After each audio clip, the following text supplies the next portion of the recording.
go ahead and get ourselves into a situation here and get ourselves lined up as best we can. Good afternoon, good morning, good evening. This is DSP News, the unreliable ones. Ladies and gentlemen, welcome back to the newsroom and welcome to the Goutopian News Network, your unreliable source for DSP News. This is a Snort Report brought to you by SnortBucks Coffee Company, the best beverage company. Here we go. So, hopefully you guys are all doing well. Trying to, kind of get a schedule down as it pertains to streaming and whatnot, and I don't know how I'm going to do it yet. I want to shoot for 1 stream a week, 2 streams minimum a month, minimum, if you will. Probably won't start until October, November. We'll see. I'm not sure how I'm going to do that yet. As long as I can get something lined up and like solid by the beginning of the year. And we'll try to incorporate that in because I'm feeling pretty comfortable with my recording schedule. So that's the thing. In any case, you guys aren't here for that. You guys are here to talk about this nonsense that we here for today. Yeah. So what are we going to be speaking on, ladies and gentlemen? Let me just pull up my notes here because I'm a professional, not a professional. Just playing one on YouTube poorly, but it's a hobby. Okay, so. So, ladies and gentlemen, we'll be talking about DSP speaking on FGC jealousy, YouTube hate, and salty lol cows. Ooh-wee. Ooh-wee. Now, let's just go ahead and just transition over to my favorite segment, ladies and gentlemen. And hopefully, you guys' favorite segment as well. Ladies and gentlemen, welcome to my TED Talk. So, in the... with the recent passing of Cobes, or King Cobra JFS, RIP to him, there's a lot of troll remorse going on. There's a lot of people really trying to evaluate how they take in lolcow content.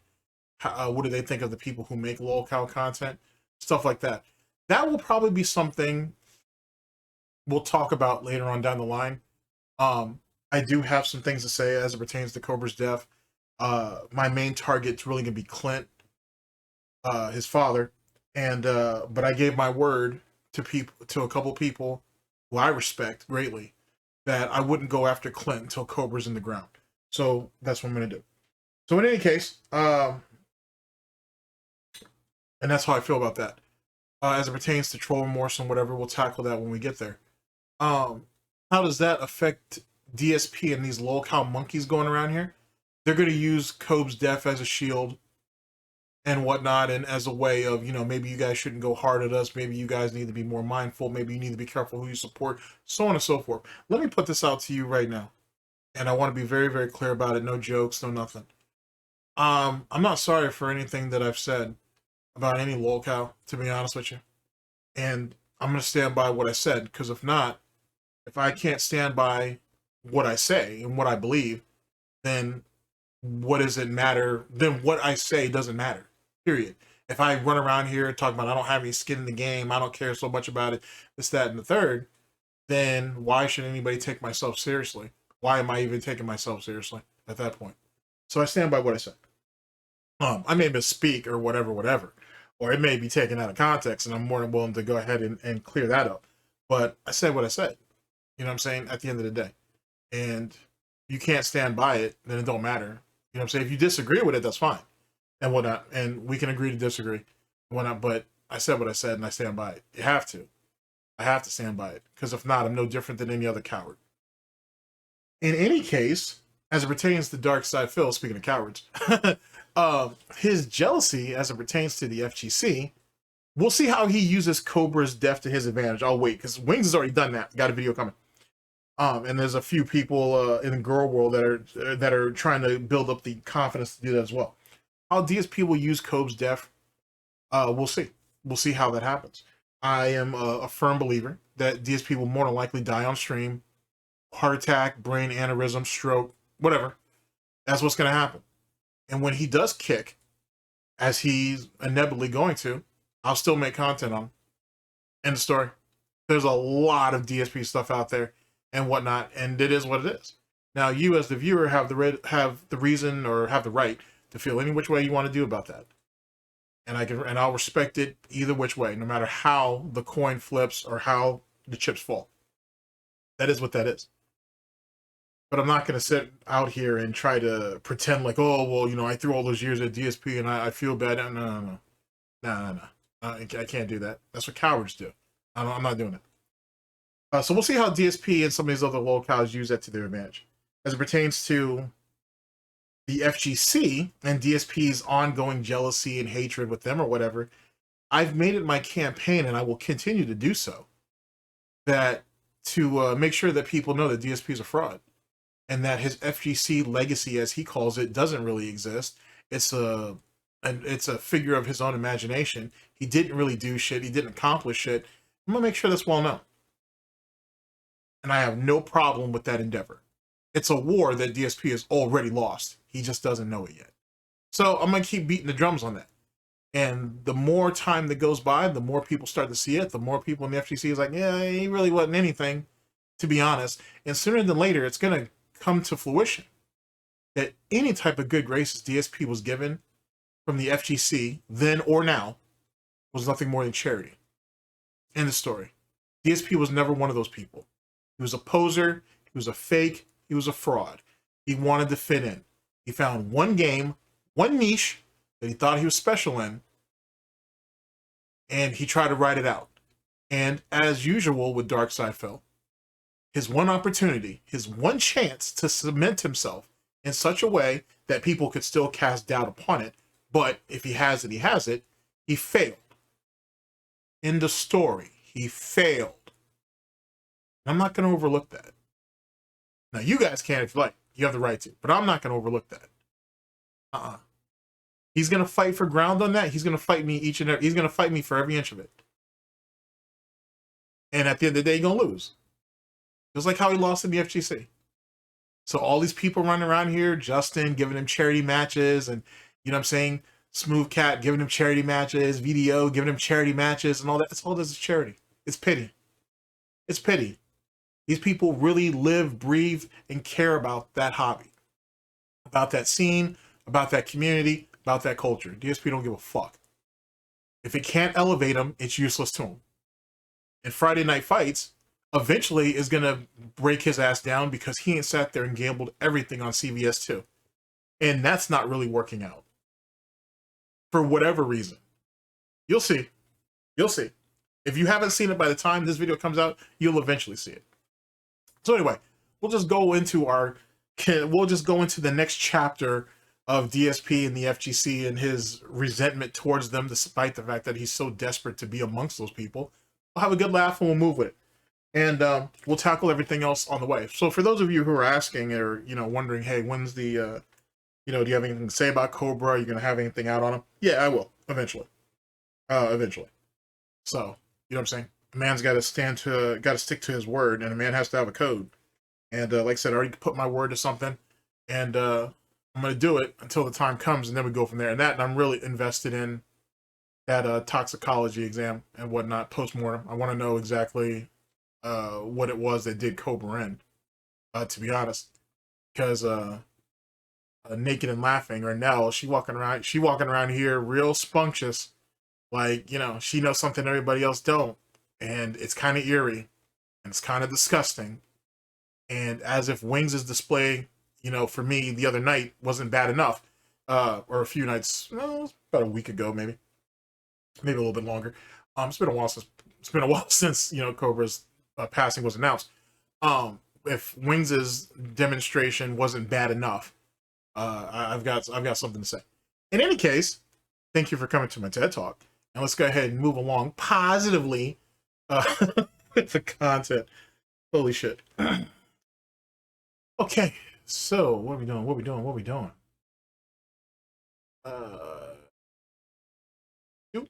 So that segment's over.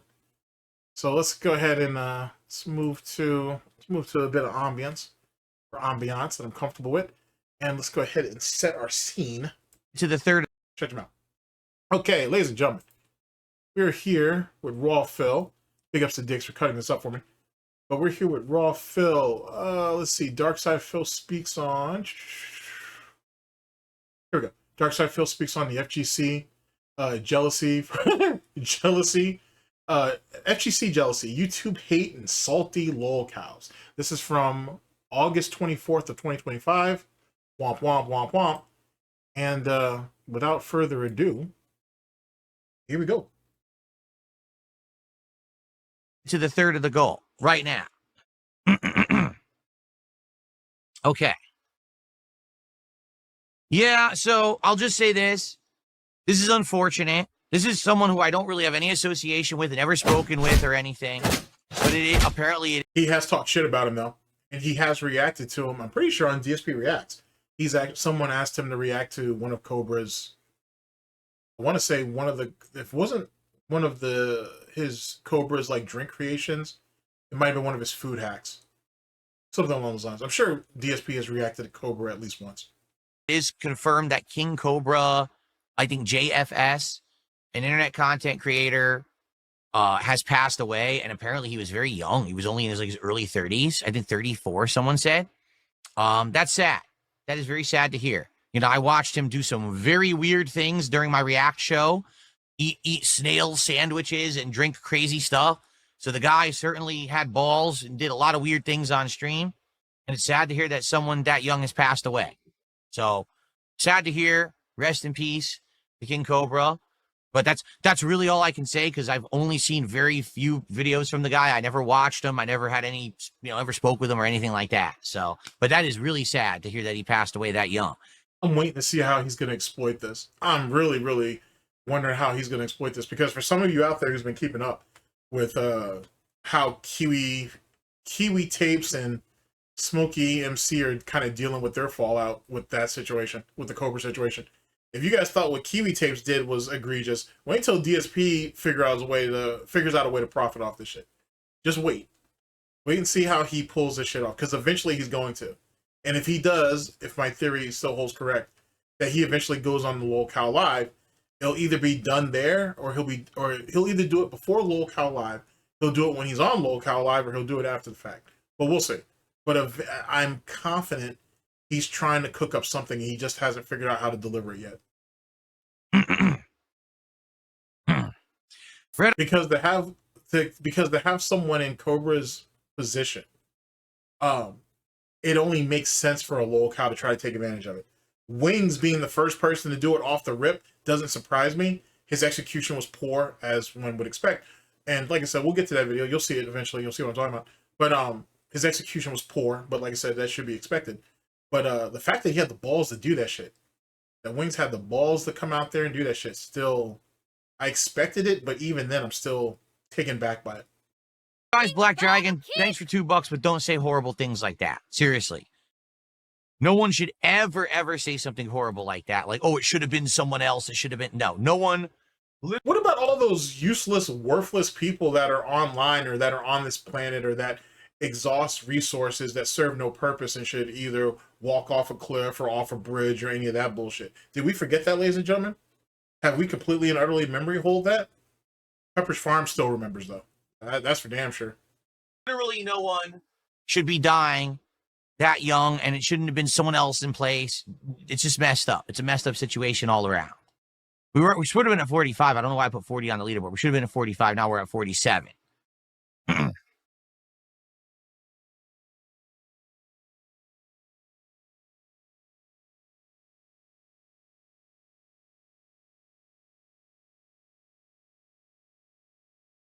Well, Kratos fanboy, this is like I said, I don't know anything about the guy. He says, no, since you're a fellow streamer and this guy passed away so young, does this make you want to make changes to the way you stream? I don't know how he streamed. I never watched. Actually, him getting defensive is really, really, really telling, because DSP knows what the guy's talking about. The guy's saying, hey, maybe you should just change your lifestyle in general, which is what Cobra had on display, how he lived, for the most part. DSP knows that, or he's at least, he realistically has that understanding. But because DSP don't want to be compared to nobody else, unless it's in a positive sort of way, or a way that makes it seem like he has an advantage on somebody else, that's why we're acting like this, like straight bitch. You know exactly what that guy's talking about.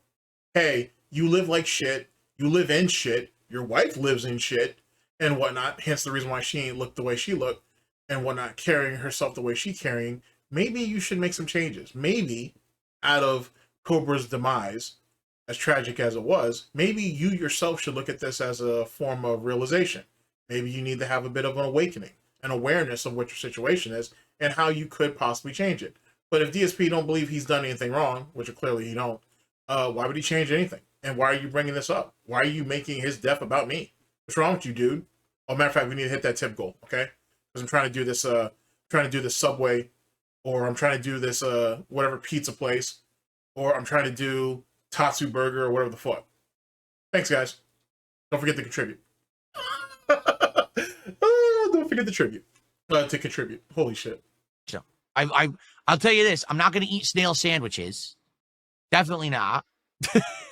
And if you think about it, actually, the meta in this is actually pretty good, because the person who posed this question, he's literally using DSP tries it against him. And DSP may innately realize that, and now we have to sit there and cover it up because that's the only real cash grab we have over there now. It's only the DSP tries it.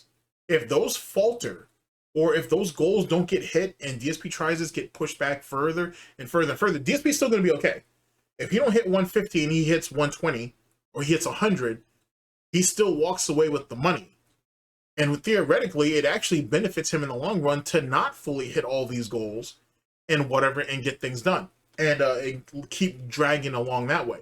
But then DSP is going to lose confidence. The pay pigs and the whales are going to lose confidence, and then he may not make any money at all.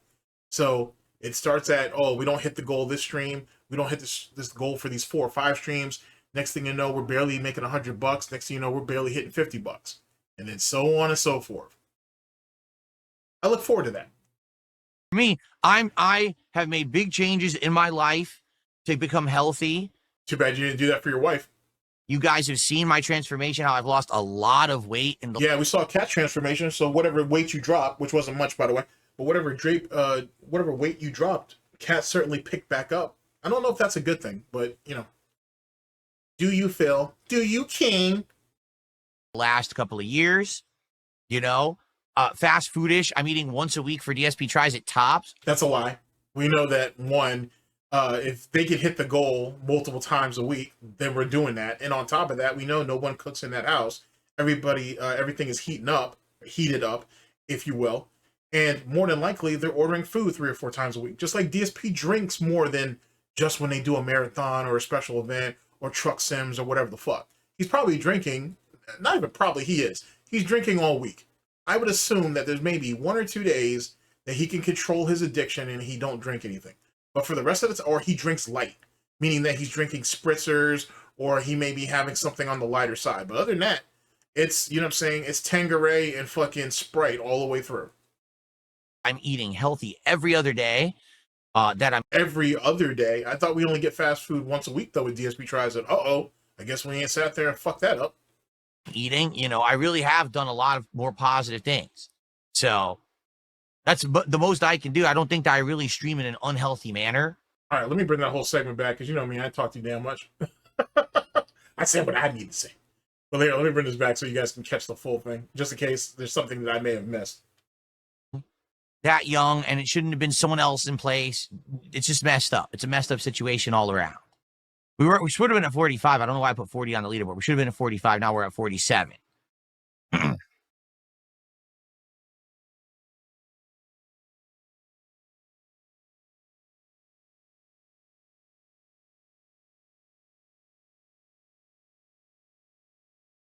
Well, Kratos fanboy, this is like I said, I don't know anything about the guy. He says, no, since you're a fellow streamer and this guy passed away so young, does this make you want to make changes to the way you stream? I don't know how he streamed. I never watched him. I'll tell you this. I'm not going to eat snail sandwiches. Definitely not. And for me, I have made big changes in my life to become healthy. You guys have seen my transformation, how I've lost a lot of weight in the last couple of years, you know. Fast foodish. I'm eating once a week for DSP tries at tops. I'm eating healthy every other day that I'm eating. You know, I really have done a lot of more positive things. So that's the most I can do. I don't think that I really stream in an unhealthy manner. So what a useless person. Can't go out and exercise. We can't do anything with our wife to try to help bring her weight down, try to get her health in a better way. I'm doing good, so fuck everybody else. All right, Phil, I got you. So that's why Jasper can't sit there and get a proper checkup. Fuck him. That's why our wife is more than likely gonna get even worse. Whether she has cancer or not is up to be seen. But if we're not diabetic or damn near pre-diabetic, that's a thing. And last thing we need is her losing any limbs, because then Phil, she's not gonna be able to work. Not that it really matters to him. But then, her medical care and everything's gonna go up. I don't know how good your insurance is, but I bet you don't have full coverage, or you don't have the best insurance money could buy. So womp womp to that. So let's be honest, the financial deficits that go on in that home, especially whatever it is that cat is occurring, is probably a lot higher than we're giving credit to. But then again, if you only value yourself over everything else, then who gives a shit? And more importantly than that, her health could easily be used as a grift later. Theoretically, he already used it against PPP. So who's to say he don't use it against the audience later if shit gets really slow? Hey, cat's been sick. Hey, her medication and whatnot is getting really expensive. I'm going to need some help with that, guys. I got a lot of things going on. I got a lot of responsibilities. I got a lot of people depending on me. I'm going to need you guys to come through on that. On top of that, he doesn't look at Cobra as a peer. He's not his equal. You know what I'm saying? He looks at him as some fucking weirdo who was on there and eating snail sandwiches and other garbage shit. And, he kicked over and died. That ain't got shit to do with me. We're not in the same place. You guys don't believe me? Look at how he reacted over the Boogie situation with the Mike Clump thing. DSP don't look at none of these people as his peers. If he can't use them to boost his already weakening, if not non-existent social profile, then they don't have a use. Like I said, it's utilitarianism. You don't serve a purpose, you're just in the way.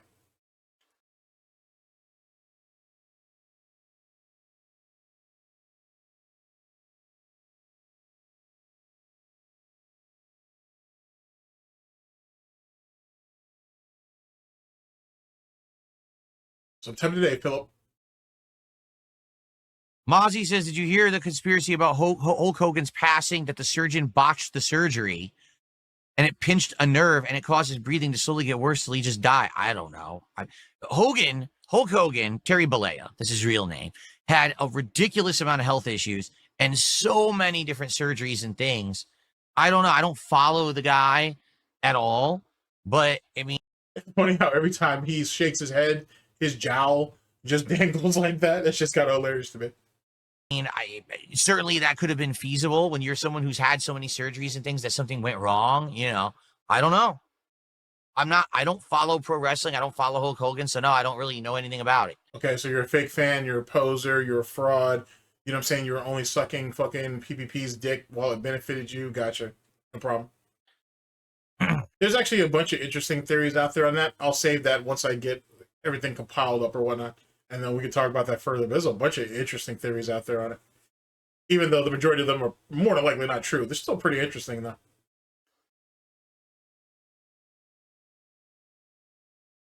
I mean, fair enough. Someone just said a snail sandwich is probably healthier for you than Mickey D's. You're probably right.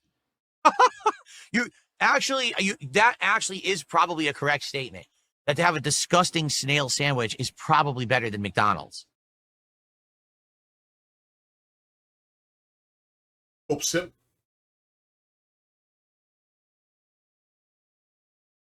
Someone tipped $2. Says, did you see an incident with Rampage Jackson's son physically assaulting an indie wrestler, punching him 20 times full force when he's already... Yeah, that shit's a fucking mess. That shit's a fucking mess. Oh, that's gonna be tough. That's gonna be tough. There's gonna be a lot of money that's gonna exchange hands. Definitely someone gonna be going to jail, if not prison. Yeah, it's gonna be ugly. That's gonna be real ugly. Pretty unconscious. Mass transit levels of bad. I don't know what that means. All the talk of the wrestling world. Yet again, you're a fake fan, so of course I don't expect you to know what the mass transit incident is. I roger that. No, I don't know what you're talking about. I literally just said I don't follow wrestling. I have no idea what you're talking about. You still got those wrestling cards though, right? That, what is it, $150 to open up a single pack or some bullshit? Still got that though. Saying that these two got into a fight and Rampage Jackson's son beat him bloody, and now the guy's... It wasn't a fight. Rampage Jackson's kid ambushed them and whatnot, and well, if you've seen it, you've seen it. Like, at risk? I don't know anything about it. And that wasn't even just wrestling news. Like, that shit hit all over the place. All over the place. You know what I'm saying? You had you had just YouTubers in general on X Talk or Twitter, whatever, that were speaking on that shit. You know what I'm saying? There's motherfuckers doing reaction streams on that on Twitch and Kick. I didn't even know you could get away with that on Twitch, which opens up the possibilities. But then with the whole Viewbotting situation going on over there, and all the fuckwad shit that's going on, and all the fucking groomers and pedos that are being discovered in some of those communities over there, yeah, they got far bigger things to worry about than someone damn near getting beat to death. Yeah, so that makes sense why Twitch isn't on top of that. Actually, real quick, are you guys keeping up with the Viewbotting situation over there? If you're not, you should definitely check out Devin Nash. I've talked about him on the channel before, big ups. But he's going over it and whatnot, and he's got some very interesting insight and whatnot. If I remember to, I'll see if I can link it down in the description because I'm basically running the ship on myself for about a month. So if I remember to, I'll link it down in the description. You guys check it out. It's about 45 minutes. It's an interesting listen, at the very least. Okay. Oh, let's see here. I got a dollar tip from Snow Carl. What do you think is the most fair and unfair criticism people aim at me today in 2025? Well, when people say things about my hair, they're right. My hair is kind of messed up. I wish it was better. I wish that my hair was more even, but, you know, I'm older and my hairline will have issues, and there's nothing I can do about that unless I get like Rogaine or something. That's really funny that he lets that shit bother him like that. That's really, really funny. He should just let that shit go. But the fact that he's even bringing it up just shows how much it weighs on him. And it's not even the fact that his hairline's fucked up. It is. And I don't want to hear none of y'all talk shit about Vegeta's hairline. Don't even do that. Don't even do that. Especially since my man, he sat there and hit level 3 and whatnot. I don't like how it was displayed, though. Like, Vegeta clearly knew what the limitations were. So for him to go out the way he did, or go out using it the way he did, knowing damn well that he shouldn't have been doing it in that way, kind of pisses me off. On top of the fact that we end up seeing Goku go back into Super Saiyan 4, which we had talked about this on stream, that was going to eventually be a thing. I don't know. I didn't like how that was displayed.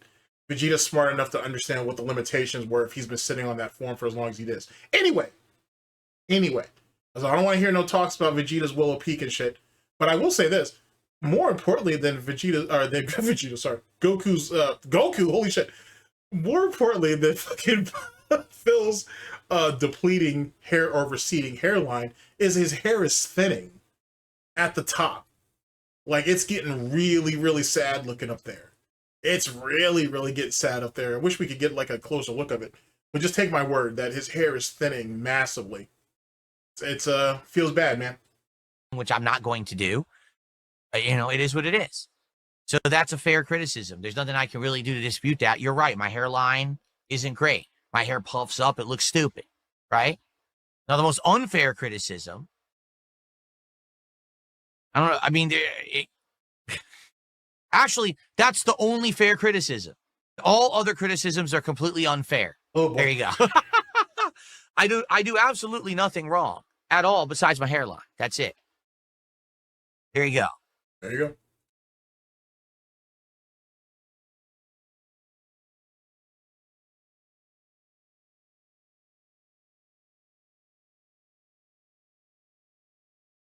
That is correct. You've got a wife, you've got a life. You don't have to worry about your hairline. You're absolutely correct. Well, that's not true. He doesn't have a wife. He has a roommate. And 2, he doesn't have a life. His life is online. Hence the reason why he's so heavily invested in that than his real life. Because if you were invested in your real life as much as he says he is, you wouldn't let your wife be like that. You wouldn't let your house be like that. You wouldn't have a problem with dropping $300 a year to make sure Jasper's okay. Just saying. You know what I'm saying? Just saying. So we can go ahead and put that cope to bed. That is correct.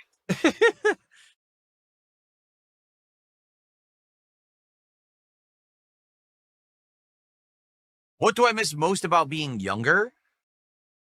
It doesn't really matter. He wasted his youth being jealous of other people. And then the littlest, if you will, recognition he got, he made it more than what it was, squandered it as quickly as he got it. It has been a slow death ever since. Having more energy. Even though we did nothing with that energy, so that doesn't mean much. Here's the thing. When I was younger, okay, I didn't have the means to do the things that I would have liked to do. And it don't even matter. You've had the money to do it. You squandered it on other dumb shit. So what does that mean?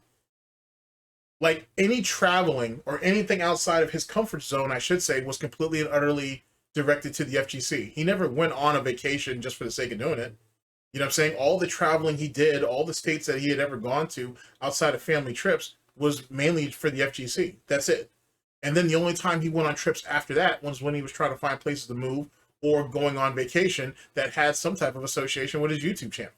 That was it. He's never gone out and done something for the sake of doing it unless it could benefit him in a financial type of way, not a meaningful type of way, not a sentimental type of way. Everything he did was for content. Everything he did was for content. I didn't have the money. I didn't have the free time, right? Now I'm older, and you still don't have the money, and you have the, well, you had the money if you weren't gambling it away or drinking it away or spending it frivolously on other bullshit. So there's that. And he doesn't really have the time because as much as he likes to say that, oh, well, when he's gone from the internet, everybody's going frantic and this, that, and the third, which really is a very small demographic, to be honest with you. Not even a demographic, but just a small percentage of people are really like that. But anyway, the reality is when he's away from the internet for a period of time, he gets paranoid. He gets scared. Because now, if anybody was deciding to probe a little bit closer to his situation, they may try to track him down. They may try to find out, hey, is he really home? They're going to try to find out, hey, is Cat at work today? If this, that, and the third, you know what I'm saying? Like, they could pick apart his life in a way that would be even more intrusive than he says people intrude on his life now. So let's remix that. He believes by him being online constantly, that is a deterrent for people to look at his real life closer, if that makes sense. And the reality is, to some degree, it might be right. To some degree. But even still, can't keep it up forever. Eventually, his health, Jasper's health, or Cat's health will eventually deplete, and then something's going to need to happen. And eventually, he's going to have to come out and say anything because he doesn't have the financial resources to cover it on his own. He'll need somebody else's help for it. Sooner than later. That's why if you give DSP enough rope, he'll hang himself. He can't rely on himself. He's not a man.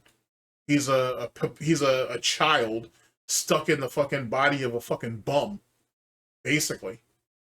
He'll always depend on other people. He'll always need to talk about what's frustrating him or bothering him. He's always going to rely on somebody. I have more money now, which is great. And I do technically control my own schedule, right? But now... I thought you were a business owner, though.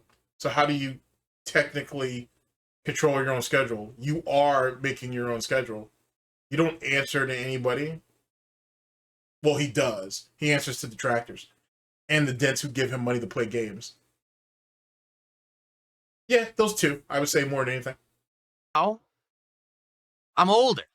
And it's like, well, now I can't really do the crazy stuff that I used to do back in the day. It's actually funny. I was talking to a few of my friends the other day. That don't exist, by the way. About Street Fighter stuff. Oh, so they're not friends, they're acquaintances. Okay, I'll give you that one. And while you were begging them to come on stream with you or begging to set up matches with them, I just want to make sure that we're clarified. We have some clarity, I should say, on what we're speaking about here. They were talking about the current tournament scene and things that were going on and all of that. Oh, speaking of which, Evo's fucked. Evo's screwed. Well, Evo's screwed, kind of, sort of, because now, at first, that a portion, Sony was selling off their part of it, and I think they sold it to like some type of Indian corporation, I think, something along those lines. And I'm pretty sure that means Pokimane definitely got a nice cut of that situation. Anyway, then come to find out, the other half was sold to it was sold for that oil money, that you know what I'm saying, that Middle Eastern money.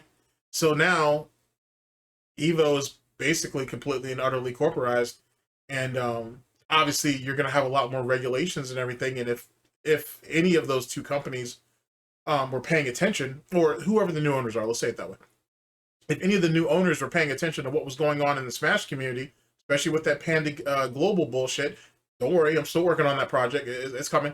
If they paid any attention to that, you know what? It may very well be time to do a massive purge and get rid of all those sexual predators, all those groomers, all those pedophiles. It might be time to get them all out of there. It might be time to go ahead and cut the fat. And I think that's what's going on. And I think a lot of people in the FGC are getting scared about that, which, to be honest with you, you should want all the predators and all the dead weight to get moved up and out of there. That's a thing. The reality also is you guys are literally being turned into a spectacle. That's what the situation is. So unless they decide to go the WWE route, if you will, and you guys have to now have more of these beefs and have to be able to sell it or whatever, then it's going to become more, it has to have a more professional feel to it, which takes away from the grassroots part of it. But let's be honest, ladies and gentlemen, you know what I'm saying? For those of you who are playing professionally, this is a business and you got to kind of go with where the money's going. So, and some people will get paid far more than others. Semantics. The point being is that the Smash community and the Melee community is probably screwed, to be honest. So for the first time in a long time, you guys may really have to do something now to clean shit up. And Big Leffen, he's going to have to make some choices too, which means he's going to have to out some of those pedophiles that are around him, some of those groomers that are around him. It's going to be time to throw them cats under the bus to save himself and to see if he can get a piece of that money. Problem is, Big Left isn't exactly the player he was 5 years ago. You know what I'm saying? He doesn't have the reaction time anymore. He don't have the reflexes anymore. His body's kind of turning against him. So he can't really compete at the level he wants to. Last year's Evo, or Evo that just passed, I should say, kind of proves that. So it's going to be interesting how Big Left do. And that in the content creating game is kind of changing up. It's getting different. So all those years of making really good money streaming on Twitch, with the whole Viewbotting problem, which is leading to the advertisement problem and so on and so forth, that's opening up some other doors, and that's closing some doors. Things are going to be real surprising for the FGC. I say all that to say this. The mistakes that were made during that fucking Panda Global situation is going to come back to bite people in the motherfucking ass. And there is no way out. It's literally going to turn into a sink or swim type situation. If you want to swim, you're going to have to stand on the bodies of some people. Means you guys are going to have to out some people. It's going to be very interesting how that plays. And not just in the Smash community, the Guilty Gear community are going to have to clean up their closet too. A lot of communities are going to. So it should be interesting. But yeah, the FGC scene it's looking real iffy. Everybody talking about, oh, we're going to lose that grassroots feel, this, that, and the third. You guys got much bigger problems than just that. You got way bigger problems than just that. But people like Justin, people like Yipes, people like them, who are in that commentator type role, face of the community type role, they're going to be fine. They're going to cake up. They're going to cake up no matter what. So they're going to do well. But for some of these other guys, though, some of these players on these shenanigans shit, some of these other guys who float around or whatnot, these roadies, well, some of them are kind of roadies, to be honest with you. But some of these hang-arounds or hang-ons, those guys are going to have problems. They're going to have some real problems. It'll be interesting, that's for sure. And I was like, yeah, it's just funny because, you know, when I was younger, I was so into Street Fighter and I legit felt like I wanted to be the best and everything. But back then I didn't have the means to do it. It didn't matter if he had the means. He just wasn't good enough.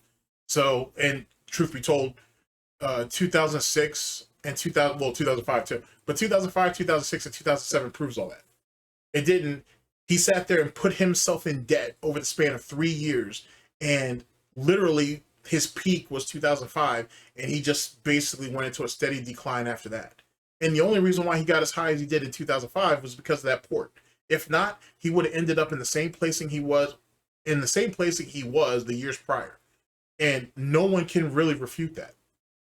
If not, you know what I'm saying, send them my way. I'd love to talk to him. You know, I couldn't fly to every tournament to get good. Yeah, I just couldn't. I couldn't afford it. And I always looked at guys like Justin Wong or Ricky Ortiz or Flo. These were guys who were at every event. And I was like, how do they do it?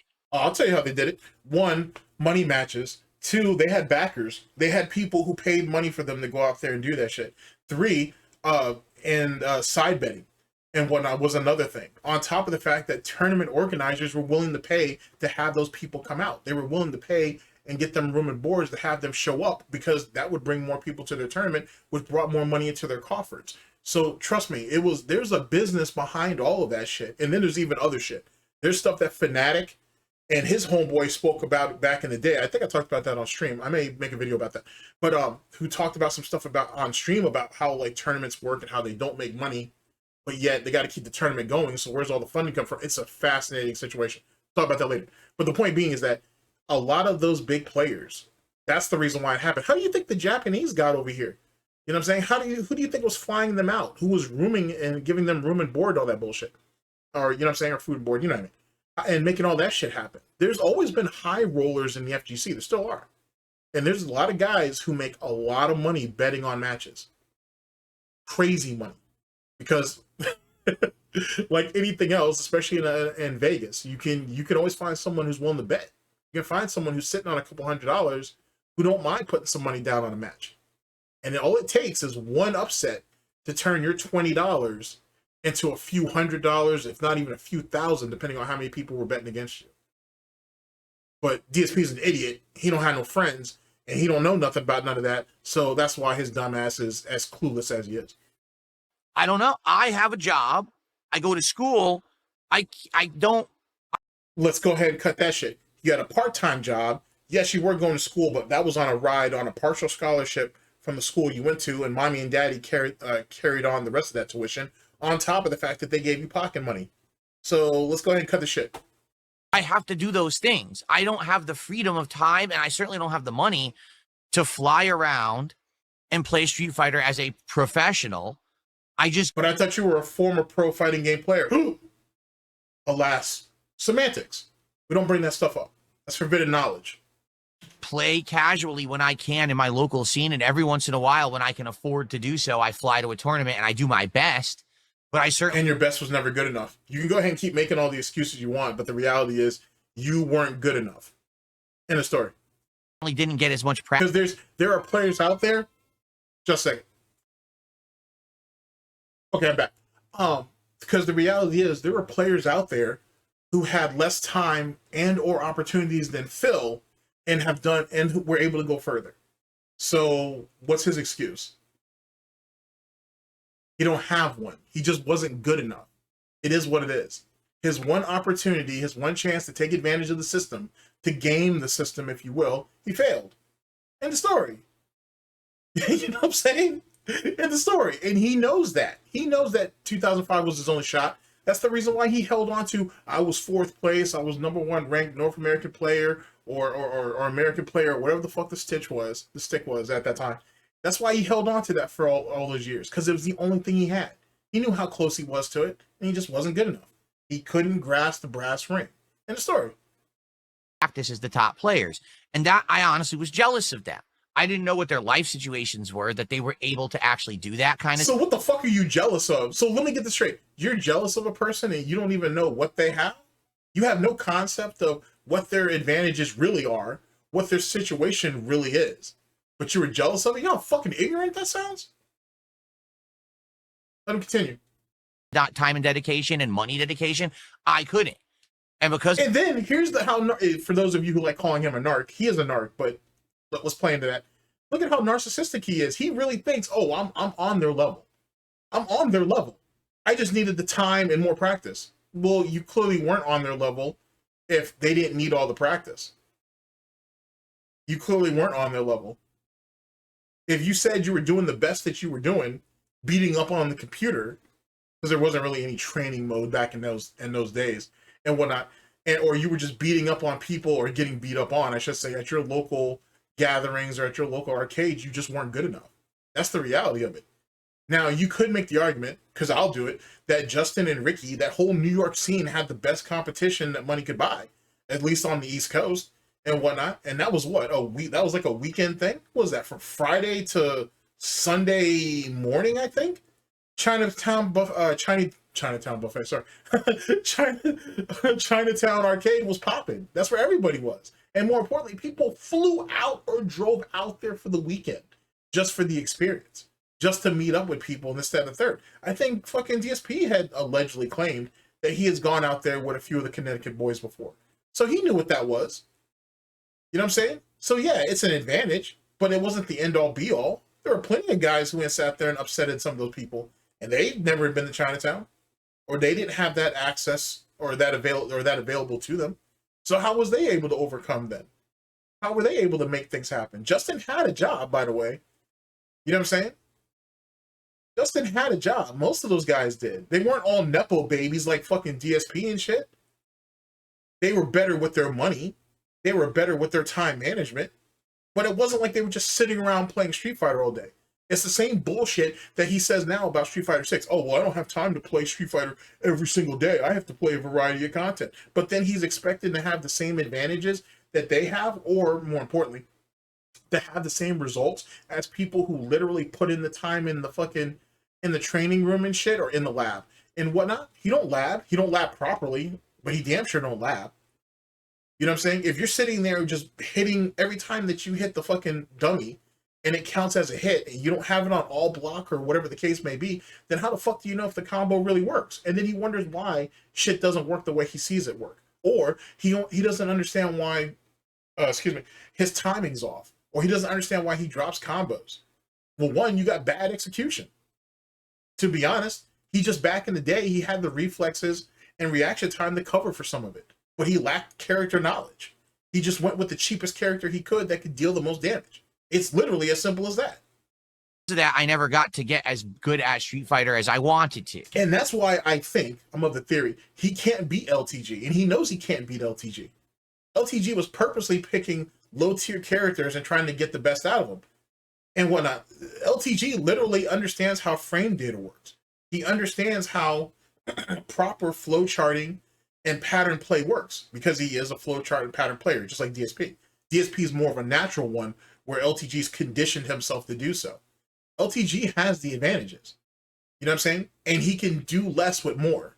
DSP has far more advantages theoretically than LTG do, and he squanders it because he don't know what the fuck he's doing. He's relying on 20+ year information. And yeah, it's been able to get him over on weaker players or new players. But if he goes up against someone who has as much actual match knowledge or more, he's proper flogged, to be honest. Okay. So now I'm older. And I very well know that I could, if I wanted to, play fighting games hard. It's not true. It's not true. That I like that whole narrative. What was that? That Thomas the fucking train type shit. If you know what I'm saying. If you keep at it long enough, you'll accomplish it. That's real cute. But the reality is, no, your time passed. End of story. I could play the crap out of them. I could get super serious about them. Okay, but even then, that doesn't make you good. There's a lot of people who grind out fighting games and just not been good at it. I love the shit out of... Ladies and gentlemen, let me put myself on the chopping block. I have no problem doing that. I love Call of Duty.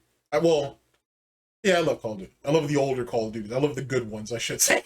I love the good ones and whatnot. But whatever. I love Call of Duty. I'm bad at it.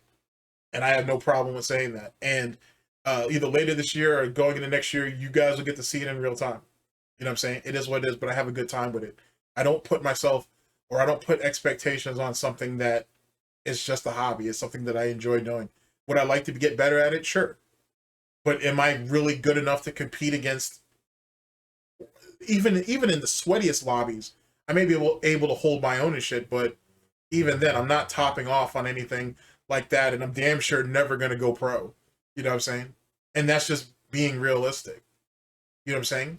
But I enjoy what I do and whatnot, and whatever it is that I'm able to accomplish. I have these zany-ass kits, these different fucking loadouts and shit like that, and I have a good time with it. You'd be surprised what you get. But I have I'm realistic about where my skill level's at and what my skill set is. And that right there opens me up for far more growth than someone like DSP, who believes, I think I can, and just keeps failing and then blames everybody for it. Just being realistic. There's means to do so now. Like, I could actually stream and cover the events and make money and do it as a job and do it for a living. Yeah, you could, but no one cares to hear your play-by-play because you don't have any play-by-play. He can't break down a match. And that's really, and that right there, honestly, as it pertains to DSP Reacts, that's where he really fucked up. Because he had sat there and painted himself for years. He had built himself up, let's say that. He built himself up for years saying that he was this fighting game aficionado, right? He's someone who's playing a bunch of Capcom games, and he has an understanding of Street Fighter or those Capcom games, respectfully. and the ins and outs of it, but yet he can't call a match. He can't even call his own match, let alone breaking it down. So you can't call a match, you can't break a match down. You have no real insight or analysis of anything. What good are you? And that's why he's purposely avoided it. That's why he purposely stays away from that. And he knows it. Deep down, he knows it. I'd love to hear him prove me wrong, but he won't, because he knows I'm right. He knows he can't break a match down. He knows that he can't. It's going to be real hard for him to sit there and see his mistakes and have to address them. It's going to be really hard to really try to articulate to you what the strategy is of his opponent, because he don't know. And more importantly, he don't care. And then when he loses, he's just going to sit there, or he's going to have to sit there and listen to his bitching and complaining, and he's either going to sit there and eat it, or he's going to fast forward to the next match. Sounds like a coward, if you ask me. There's teams out there that sign you if you're good enough, and there's sponsorships available in all of this, right?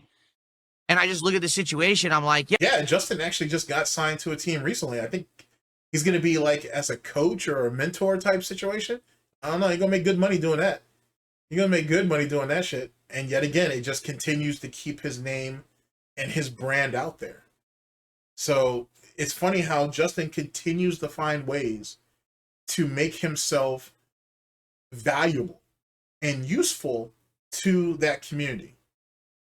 He doesn't need the recognition. He doesn't need the praise. He already has that. He's continuing to try to build up the next generation who comes behind him. DSP ain't doing that. He can't even build himself up. So how's he going to give that to somebody else? Make it make sense. Yeah, but I don't want to do that because I don't like the games. That's what sucks now. Is like when I was younger, I really liked classic Street Fighter. Well, it's not that you don't like the games. He's just bad at all of them. But there was no money in it. There was no way to do it for a living. You couldn't be a professional Street Fighter player. There wasn't any money. There were no sponsorships, no teams, no partnerships, no big prizes if you won.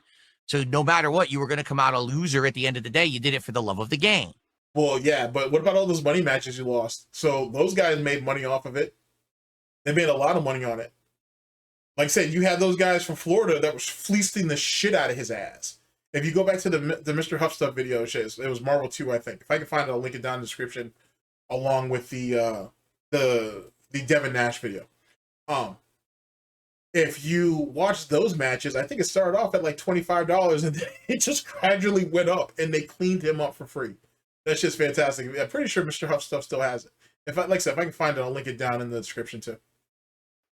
Now you could do it professionally as a job through streaming, monetization, sponsorships, teams, partnerships, big prizes. But I hate the games.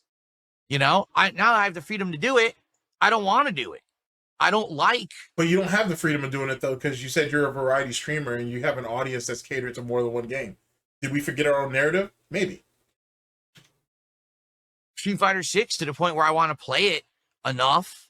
Same with Tekken 8. Like, I like Tekken 8, but I got to the wall, that wall I hit, and I was like, nah, I don't want to spend any more time doing this. I just don't like it enough. You weren't good at that either. you found one character that you thought had a gimmick that you thought you could exploit until you couldn't exploit it. And then Street Fighter 6, oh my god. Street Fighter 6, you sat there and you literally bought that shit over 3 different platforms.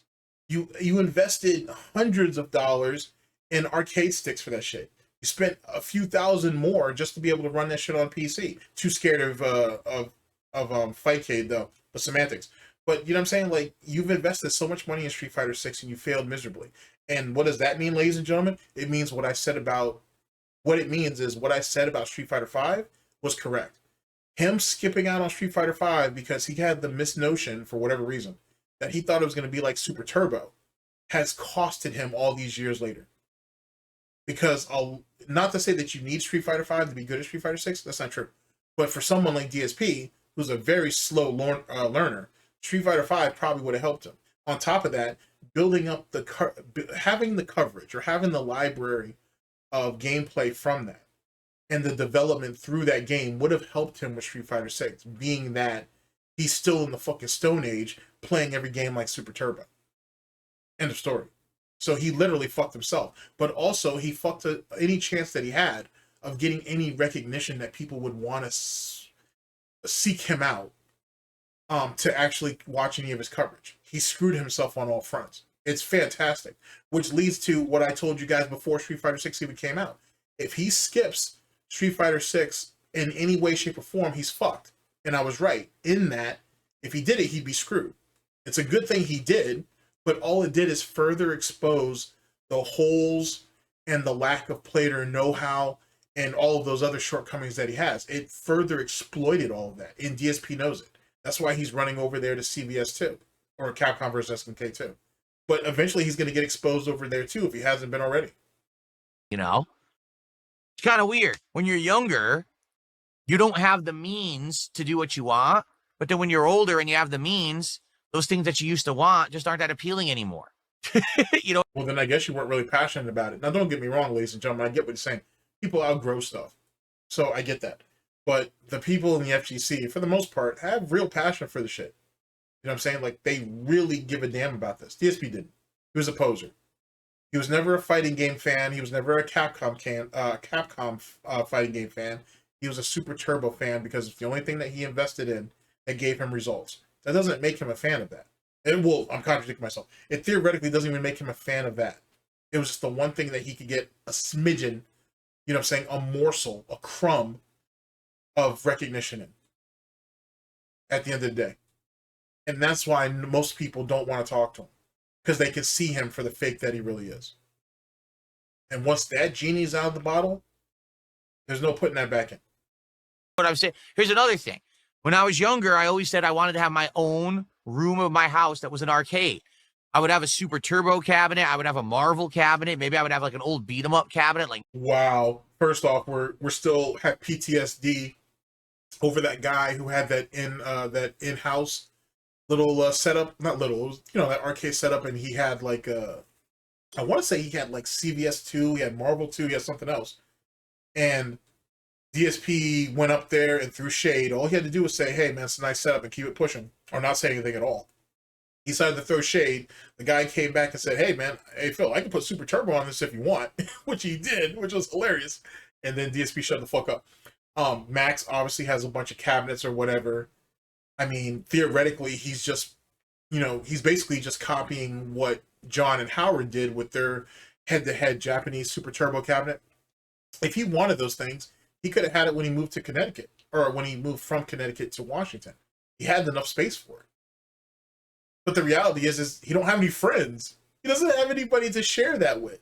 So there's that. And two, that's not going to benefit him anyway. He's literally just a console player. He's not going to appreciate that, and let alone the upkeep and all that bullshit, which made me wonder, for the longest time, I should say, why did he have that Super Turbo board that he eventually gave to Howard? Howard restored it. I think it cost about $40, I think, because he had a friend of his who restored it. When he told DSP that he was able to get the board up and running, DSP was like, when can I get that back? Which makes no sense, because DSP didn't have a cabinet to play it in. And I assume the only reason why DSP had it is during his time in ECC, where he was helping to run that tournament, or at least coordinate it. I don't even know if he could run it, but he was just helping to coordinate it, and basically just another hand. And he had the board for that. But it's weird that DSP, and let me explain that thing about that board real fast. The reality was DSP had no use for that board, and he had no way of restoring the board. He knew the board was defective. He knew that. But he knew he had no way to restore it. When Howard asked him for it, he was like, oh yeah, fuck it, go ahead. I'm not doing anything with it, go ahead. Howard goes ahead and gets the shit done. He gets excited about it, because remember, him and John have a head-to-head. He's like, hey man, I got that board going or whatever, you know what I'm saying? I think I'm gonna try to install it. You want to come by and play games, let me know. And he's like, oh really? Oh, well, when do I get that back? What do you mean, when do you get that back? Like, you see what I'm saying? Like, you see what kind of fucking Indian giving type bullshit that is? A scumbag. And it was clear that he was only asking for the board so he could hold that over John and Howard's head. So if something happened to their board, they would have to go to him. So, which is really, really manipulative. But if you watch enough of the old shit, you see that. You can see that grimy, snakish type shit. Ninja Turtles or something like that. And I'm like, oh, this is cool. This is like my man cave, right? This is my home arcade. I have absolutely no desire for anything like that at all. Zero. I don't want a home arcade. Here, let me tell you the reason why. Like I said, he still has PTSD over that Twitter situation. He's still mad about it because he couldn't clap back at that guy. I mean, don't be wrong. He talked shit about him on his little platform that no one gives a fuck about except for assholes like me. But he never really responded or tried to go back at that guy on Twitter because he couldn't. Marks of a true coward. I don't want any of that in my house. You know what I mean? And it's just weird how things change over time. That, you know, your life changes. And it shows actually his real disdain for video games. Because for everything that it's supposedly in air quotes given him and all the meaning and purpose, it's taken far more from him. And that's the thing I really want you to take away from this. As it pertains to the FGC as a whole, if you take away nothing else out of all of my blabbering and whatnot, is that the very thing that he's so desperate to be part of, the FGC, video games, stuff like that, all of that freedom, right, that most people just don't have the time to dedicate to, or so on and so forth, has taken away from him more than whatever, has taken him, I mean, remix that. The FGC in video games and YouTube and Twitch as a whole, so that whole situation has taken far more from him than it's ever given him. Now, has DSP made millions of dollars of doing this? Absolutely. Absolutely. I actually need to do I'll probably do a reevaluation at the end of this year, 2025. Year of the snake. I'll probably do a reevaluation of how much I think he's made over his years, because I want to tell you we're in the fours. Thanks to the guys in the Discord, big ups to them, top haters. Given what the situation is, some of the calculations some of the guys have had in there, and then just going back and seeing what like Piece of Piece have produced and some other guys on the track to Twitter, big ups to them. I would assume DSP somewhere he's made at least four. I want to say he's made at least 4+ million, very least over his period on YouTube. I could be exaggerating that, or even be being too generous, but it was only a few years ago where I was like, he definitely made over 2 million. You know what I'm saying? 2.5, if you will. So 4 million is probably a bit much. I'd probably say he's in the 3+. It's a lot of money, bro, and not have a damn thing to show for it. That's a lot of money and not have a damn thing to show for it. And keep in mind, I'm not even counting all the behind the scenes contributions that he never tells none of us about. You know what I'm saying? And then it was I think I saw James. I talked about it in a video, and then it's amazing how karma works like this, or not karma, but how the universe works like this. A couple of days later, James the Lesser came out with a video that DSP may have been taking sponsored deals for games and not telling nobody. He's not disclosing it. So whether he got the game for free or he was paid for it or both, DSP's doing that bullshit. So, you know, a few thousand here, a few thousand there, it adds up. Big up to James Lesser. So that adds to that whole rotation and shit. But it is kind of crazy how I'd spoken about it, and then like 3 days later, James does a video on it. It's kind of funny.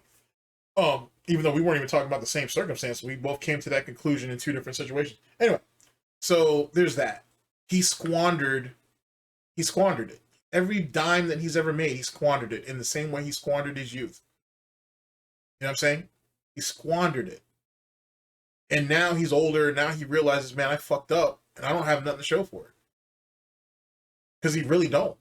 Take away all these lame ass peripherals and all this other bullshit that he tries to make himself seem like he's a gamer, and he's really got nothing. He doesn't have peace of mind. You know what I'm saying? When he goes to bed at night, he's thinking about the people who don't like him. When most of you go to bed at night, you're thinking about, hey, what do you need to do next week, or do for this week leading into next week?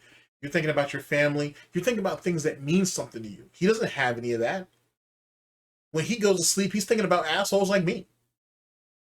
You know how sad that is? It's crazy if you think about it. Your desires change, but that's what happens. You get older, and I feel like your priorities change. You become more mature. You stop caring about that stuff that you used to cared about when you were younger. I could give two shits about being a reputable top player in Street Fighter today. What the hell does that get me? I mean, you were never that anyway, so I guess you can't really care about something you never were, theoretically.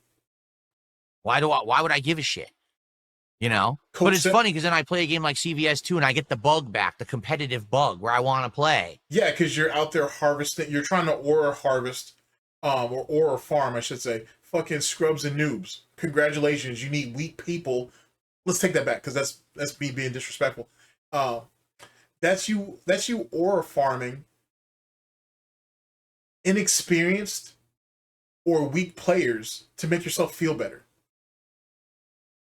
if that's how you found if that's how you find solace in your life, or if that's what gives you meaning, I mean, do you? Cope sip.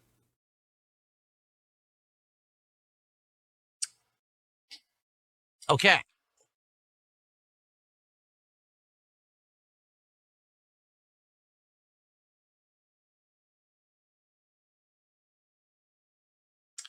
Snow Carl, thanks for another $1 tip. No, my wife is not joining the streams.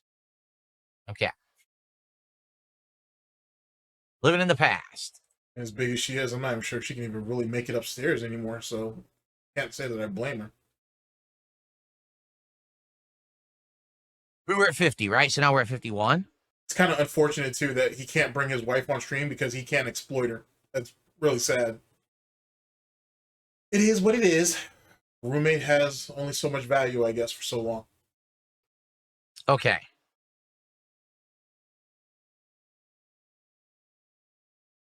Got off my cloud. Says, while that Bubsy is relevant again, Spyro, Crash, Banjo-Kazooie, and Mega Man are not getting new games. Out of those four, which would you like to see again? Either Spyro or Mega Man. Like, Mega Man we did see. Mega Man did have some new games, and then they just dropped it. But, Spyro hasn't been around a very long time. That would be kind of cool. Excuse me. I'm surprised he even wants to touch that game, given what happened during the Mario Sunshine fucking debacle that he pulled all them years ago. I'm surprised he'd even want to see that game again. Absolute fucking con job. All right.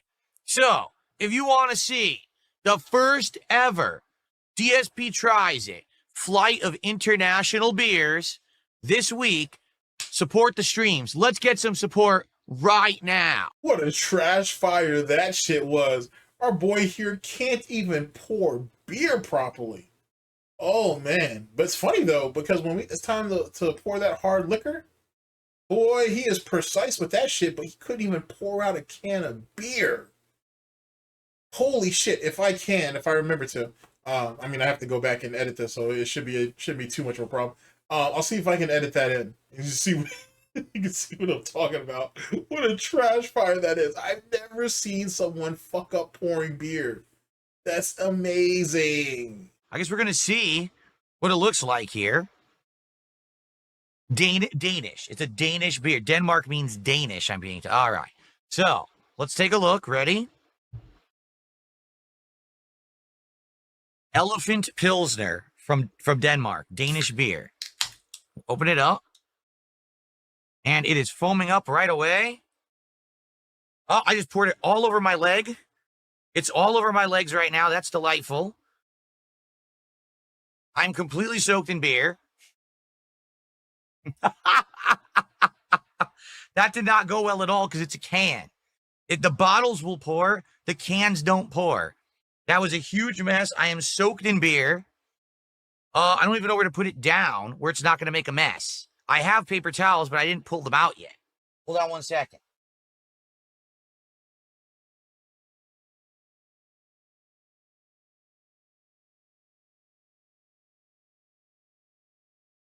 Well, let me dry my legs while I show you. This is Elephant Pilsner from Denmark, okay? And it does have a head on it. Look, it has a nice light, a lighter head there. Smells pretty good. I'd say it doesn't smell too bitter, at all. So, it's a Pilsner, right? Here's what it looks like. Okay, let's give it a taste. Wow, my legs are soaked. My floor is soaked. My chair is soaked. This is not good because now everything's going to smell like beer in here, which is definitely not good. It's a nice golden color, a little darker than that. Actually, I'd say more like a dark amber color. So it's actually not as light as I first thought it was when I was pouring it. Okay, let's give it a taste. Good start with flavor. We're not off to a good start here with the mess that I just made. It's all over my floor and my chair, and I'm actually nervous now. This is why I don't do this kind of stuff, and I just do like basic foods and stuff. Because now, what if my office smells like beer forever, and I can't get a beer stench out of this office, right? So that's not good. I'm going to see if I can dry this up for a sec. Here, let me actually put this beer over here. I'm going to see if I can dry this mess up a bit as we continue. I paused the recording so I can do this. That was awful. It literally poured everywhere. It would not pour smooth at all because it's in a can, so the can won't pour. So it just went big mess.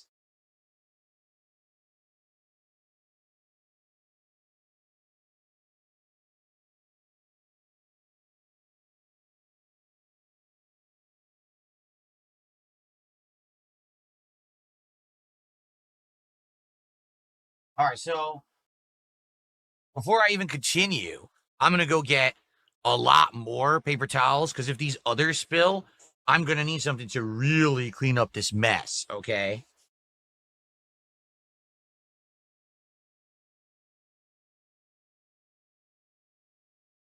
Oh, man.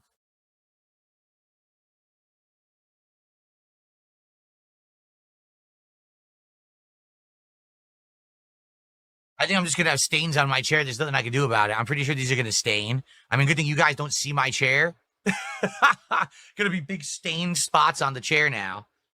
Okay. All right, let me go get more paper towels, and then we'll continue, okay? I'll be right back.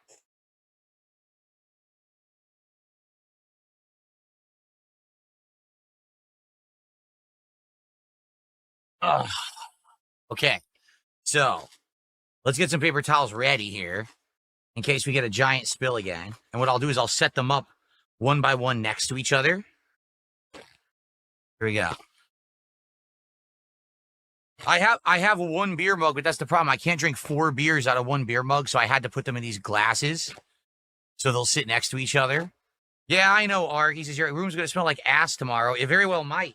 The chair, it will. Like, the floor, I already dried it up, but the chair, like, it's soaked in. It's like, what am I supposed to do? It's just, the chair's going to be disgusting. It's going to, you know, hopefully it doesn't smell. It's probably going to have stains on it, though. Okay.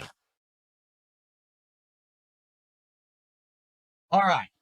Well, let's get this up here. We'll continue. So here we go. All right, so the Carlsberg we've tried, and it's good. In fact, I'll take one more sip of it because I actually think it's quite good. Carlsberg Premium Elephant Pilsner from Denmark, Danish beer. Devour. Very smooth. Had a decent head. It went away now. Decent head. Darker. Had a decent head. It went away now. Decent head. Darker. Let's get a first membership of the day because we haven't had any. Let's get a super chat. Let's get a tip, and let's get a sub over on Kick. But maybe, though, now that I think about it, let me be serious for a minute. It might actually be the early signs of another underlying problem or health issue that he's facing and shit. Because he does look hella shaky holding anything these days, to be honest with you. So I'm not wishing nothing upon him. He's done a good job doing that himself. But I wonder. I mean, it could be just pure incompetency, which is funny.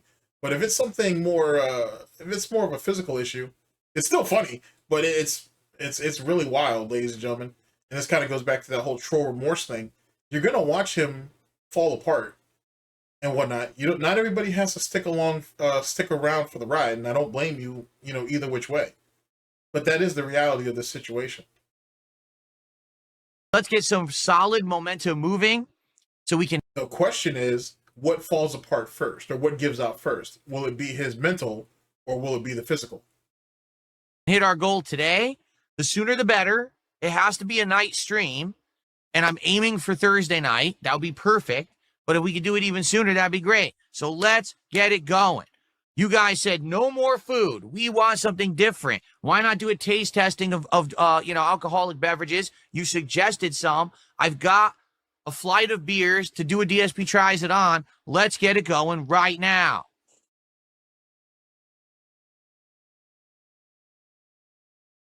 I'm not going to tell you the beers I got. Like I said, I got 2 Asian beers and 2 European beers.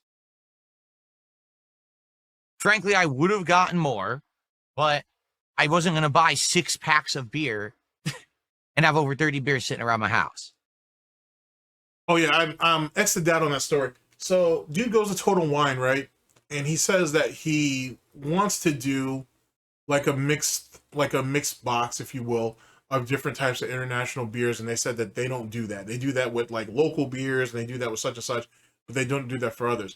I've walked into a Total Wine before. I have a Total Wine in my area. They let me do it and whatnot. You know what I'm saying? And interestingly enough, I didn't pull a duty per se, but I did call their store, or at least one of the stores that's in around DSP, and they said they do it too. So either he didn't understand like what exactly were the rules, or he made it up. To be honest, it's really strange, because it could have been just something in his area. Maybe it's possible that that was a thing, but it's not. So I don't know what that scenario is and whatnot. It just seems really strange that he would lie about something that anybody could readily look up. Like, you know what I'm saying? Like, most of you have a Total Wine around you. Like, you can go in and you can find out. You know what I'm saying? And like I said, you can give him the benefit of the doubt and say, well, maybe every place is different, but his isn't. And I didn't even have to call the store and shit, because I got friends that are in his area. You know what I'm saying? They've been in there and they said they've done it. So, I mean, that's how I got the number. I had to call a friend of mine. So, so I don't know why he would feel the need to lie about something like that, but it is what it is.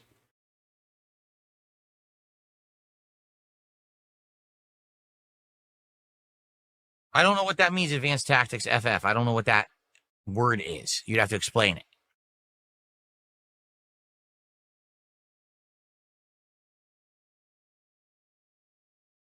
All right, what do you guys want to talk about? Tag me in the chats. Let's get some conversation rolling to end the show. I've covered everything I wanted to talk about.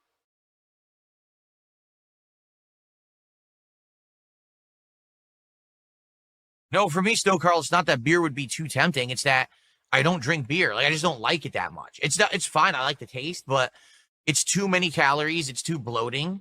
I don't like just sitting here drinking beer because it's just too much. It's easier, for example, during a marathon, right? What's easier? Every time I hit a milestone of support, I take a shot, or sitting here drinking beers the whole time. So he wants his quick alcohol hit. All right, fair enough. You know what I'm saying? Earmarks of an alcoholic. No worries. You know what I'm saying? Go with what you know. Pounding beers, insane amount of beverage, you know? Like, it's the same reason I don't drink like soda anymore. I stopped drinking soda entirely. It's not in my diet. You know? In my diet. Okay. Okay.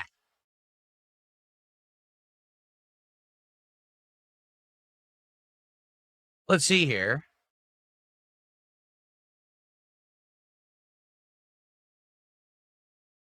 I got a $2 tip. Someone says, earlier you mentioned being jealous of Ricky and Justin. In your June the King React, you mentioned jealousy of other YouTubers, particularly in 2015. Do you have any advice in terms of how to handle jealousy and control it? How did your jealousy come out? Did you just tell them you're jealous? Tell who? Yes, what I would do is I would walk up to people at tournaments and say, I'm jealous of you. What?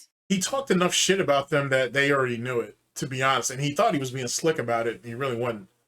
So it wasn't like Justin or Ricky or any of those guys didn't have an idea of what kind of piece of shit DSP was. They just didn't care. Like, when you're focused on achieving your own, goals, you're not worried about what some ass clown in the background has to say and shit. The peanut gallery is the peanut gallery. No, you go to a tournament and you play against people in a competition. You don't. And he lost. And then he made excuses for why he lost. And everybody had a good laugh about it. And they kept it pushing. What are you talking about? No, you know, jealousy is a problem. I'll be honest, jealousy is a problem. Jealousy is a problem for you.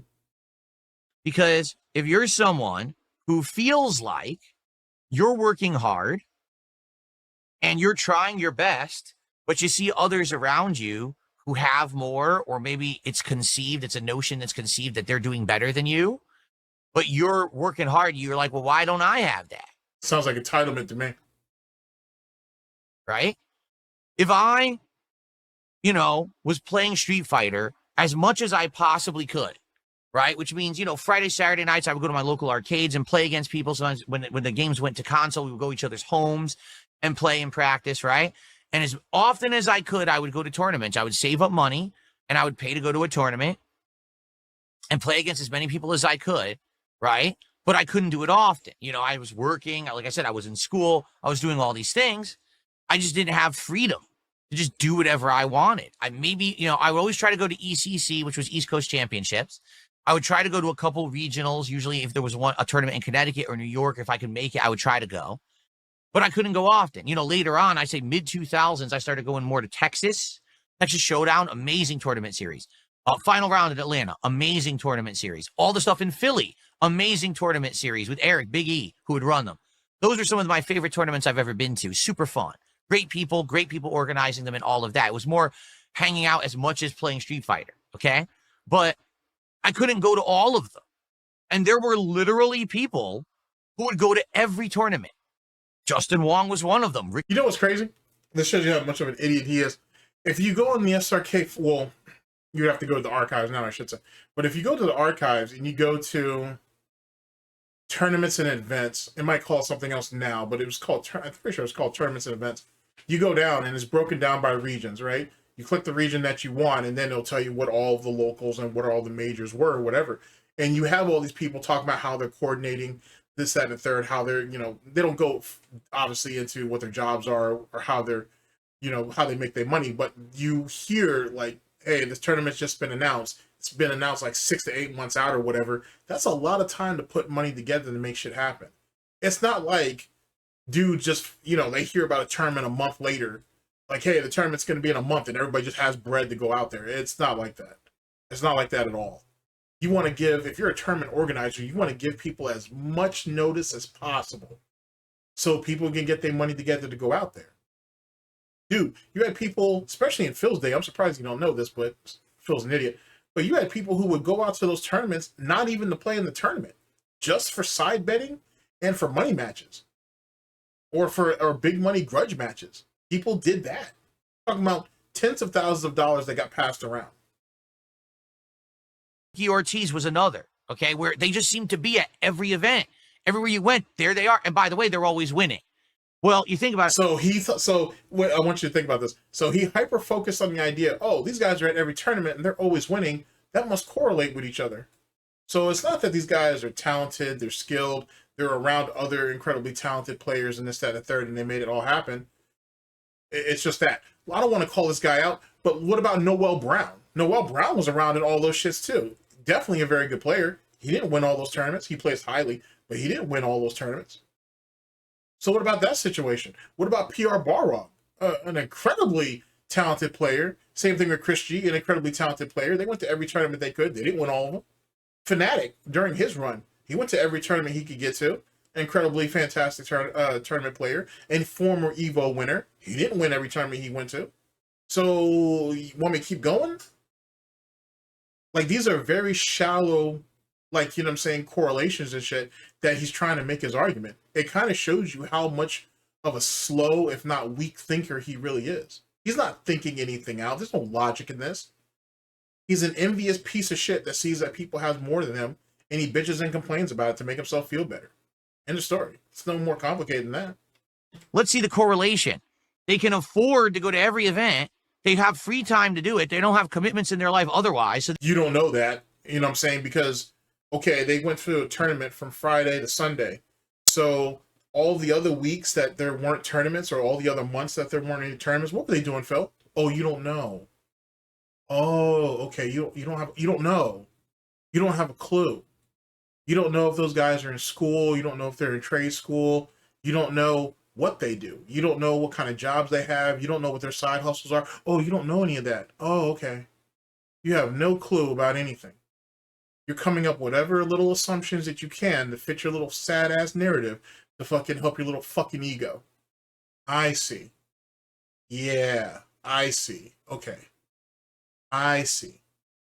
They could just go to every Street Fighter tournament and then they win them. Well, I wonder why. Because they play more than anyone because they can, right? Maybe if I was able to play that much, I would have been up there too, but I couldn't. I just had other things going on in life, other commitments. Amazing coat. Amazing coat. Reality of having to work and have a job to pay for things. So wait. So let's go ahead and turn his logic against them. So when you splurged all that money in 2006 and 2007, you didn't win all those qualifiers, and you didn't win EVO either one of those years. and you were on the tournament scene far more than you were previous years. What's your excuse now? Don't worry, I'll wait. I don't know how they did it. I don't know if they got funding from somewhere, investors, if their parents were rich. Who knows, right? I know they weren't doing full-time jobs because you couldn't while also traveling for Street Fighter. That's literally not true, but all right then. It wasn't possible. That's definitely not true, because if that's the case, then how did Combo Fiend make the moves the way he did? How did Clockwork make the moves the way he did? How did most of the West Coast boys do what they did? I mean, I can keep going. How about the Midwest, all those Midwest boys? How'd they make shit happen the way they did? I'm just asking. It's like he thinks that just all these top players were all rich and Nepo babies and shit, and that's the only way he can explain. And it's really funny because if you really think about it, if you really know DSP's history, any advantage that you have that he don't, there has to be some type of unsavory way that you were able to get there, or other people who didn't like him, or who praised you or valued you, had to have helped you get there. And then he turns into this weird ass situation where everybody's conspiring against him. He's so great, he's so special, he's so unique, and people would recognize it if all these other people who have all these advantages weren't in the way. They weren't obstructing the view of him. You know how fucking mentally ill that shit sounds? But that's what he believes, though. Okay? So admittedly, I got really jealous. I was pissed that I was doing as much as I could, working hard, working tons of hours at a job to have money and to make ends meet, doing my best. It's kind of hard to make ends meet when mommy and daddy are covering everything, but semantics. To try to keep going in Street Fighter, and it wasn't working, you know? I told It sounds to me like you just weren't good enough, to be honest. And it doesn't matter how much funding you would have had, you would have just lost more money. And given his track record as the fucking walking ATM that he was, he would have squandered whatever additional money he had anyway. He don't want to tell you about that, though. He ain't sat there and gambled on himself, let's say that. He ain't gambled on himself multiple times and just got cleaned up for free. For free. Out there squandering hundreds of dollars betting on himself in single matches and lost. That's insane. That's insane. Amusing, though, but insane. the story, the Evo that I did the best at, which was Evo in Vegas, where I got 4th place in Super Turbo, I literally Tell us the year, Phil. maxed out my credit cards, taking cash advances on a credit card to go to that event. He went ahead and had to take cash advances the years after that, too. He's admitted to doing that. So it wasn't just 2005, but he did it 2006 and 2007. Because I couldn't afford it otherwise. You know, I had a full-time job, but I you know, between paying for it, you know, everything. Paid for what? You had roommates, Phil. We already know that. And mommy and daddy were helping you even back then. So keep making excuses, Phil. And then let's talk about the job that you got fired from. That was Wells Fargo, I think. He went and sat there and got fired off that shit because he couldn't make his quotas because he swore to God that everybody in there had much easier or much more vulnerable clients, and he didn't have any vulnerable clients to take advantage of. Let's not forget about that story, Phil. You know, health insurance, my rent, food, bills. Like I said, you had roommates and whatnot, so that helped cover all that. And mommy and daddy were helping you with most of that shit. I don't even know if he was paying for his own insurance. I wonder if he was on his parents' insurance at that time. Or around that time. I mean, you keep going, Phil. I'll keep picking it apart if you want to go ahead and keep doing this. Holy shit. All that stuff. And the job that I had, I couldn't afford to just do this shit. And keep in mind, in 2005, when we're talking about this Evo, he got fired. He got fired. Didn't have it, and he had, I think it was Best Buy or Circuit City, one of the two. They were coming, that job was coming up, but that was a few weeks off. And he still decided to go out there and squander money that he didn't have, try and keep up with the Joneses to compete in a tournament that he barely made, that he probably didn't even make any money on and whatnot, and fail just to come home with 4th. But, I mean, all roads led him to John, Howard, and the rest of the Connecticut crew, so maybe it was something. I don't know. To max out a credit card in order to do it, you know? Which is retarded. So I don't know how they did it. And, you know, same thing on YouTube. Here I am as a young YouTuber, because I was in my 20s. and I'm literally working late 20s, 7 days a week, okay, making videos nonstop, buying a game, playing through it within 2-3 days, videos. which is more than likely what got him fucking what got him fired from the helicopter company, amongst other things. Because it's clear that he had behavioral issues and or problems just doing customer service. Clearly, those were stacking issues. But it's very clear that there was other problems that he was having that led to him getting fired. So him staying up, playing video games, getting drunk, then showing up late to work, if showing up at all, and whatnot. Then him complaining about his back, demanding special chairs to accommodate him, and wanting desperately to have his father's position, who had decades of experience doing that at that time. DSP didn't have shit and whatnot. He only got the job because of his father. And what he wants to deny that shit. Oh, they interviewed me and they called me back for me. Yeah, it's not like your father put the word in. Hey, my piece of shit son needs a job. Get his ass a customer service. You do me that solid? Yeah, sure, we got you, Dave. And that's what happened. The fucking interview was a formality. Let's be honest. Uploading the videos constantly, making more content for one person than anyone else that I'd ever heard of on YouTube, right? Who else was pumping out that level of content that much as I was? Okay, so you're spamming the system with slop content. Congratulations. And I was a one-man show. You know, yes, I did co-op with John Rambo once a week. And you did co-op with Howard. You did some with Nelson. You did some with OJ. You weren't a one-man shit. So we can go ahead and stop all that right now. Outside of that, everything else I did was all me. Oh, wow. So we had wiped Nelson, Howard, OJ. We knocked all them cats off the board. Damn. And there's a few other people too. But he had knocked all them cats off the board. Wow, imagine that shit. That's a good friend right there. Philip Paul Brunel. Good friend. Real good friend. All me breaking my back every day, putting out all these videos. And then to see, oh, someone did a virally popular thing and now they have 2 million subs on YouTube, and overnight every video they do gets 100,000 to 500,000 views, while you're here breaking your back, pumping out gameplay videos that get a few thousand views. Oh, well, you said that it didn't matter. The sub count didn't matter. And you said the reason why your sub count wasn't where it could be or should be is because you were pumping out too many videos. And it was YouTube's fault because they put out too many notifications, which caused people to either not sub to you or unsub to you. And that wasn't your fault. For those of you who know, you know. Yeah.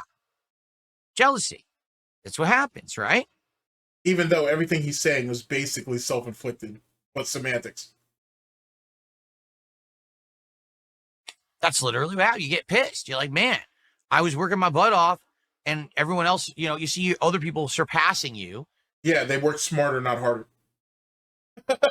That's basically what happened. All right, Phil, good for you. And you get jealous. It's just a natural thing. I think it's a human emotion that's natural, and it's not, let me put it this way. There's nothing wrong with jealousy as long as you don't turn that jealousy into something that's unhealthy or toxic. Right? Which is literally what he did. PewDiePie, Markiplier, Jacksepticeye, Ninja. I mean, we can just keep going. Like, you know what I'm saying? Go down the list. You know what I'm saying? Toby Turner, iJustine. Like, you know what I'm saying? He took shots at pretty much anybody and everybody who was bigger than him at one time or another. He took shots at all of them. Okay. Right? Like, simply being jealous of someone else's success when you are a hard worker, I think is fine. There's nothing wrong with that. But I do feel like if you then take it into like, oh, now you're going to be toxic and you're going to be going and insulting people constantly. Oh, well, that person's more successful. Pushing the goalpost back, insulting them constantly. I mean, you could still place him into that category if you wanted to. I mean, but that's just because everyone's dumb, right? Sorry, you've literally said that too. You've literally called the audiences or the people who support those content creators and or streamers dumb. You've literally done that. Everyone likes toxic content. They're all morons, right? I used to do that. He literally does that about Keemstar. He does that now. Well, he's been doing it, but he still does that.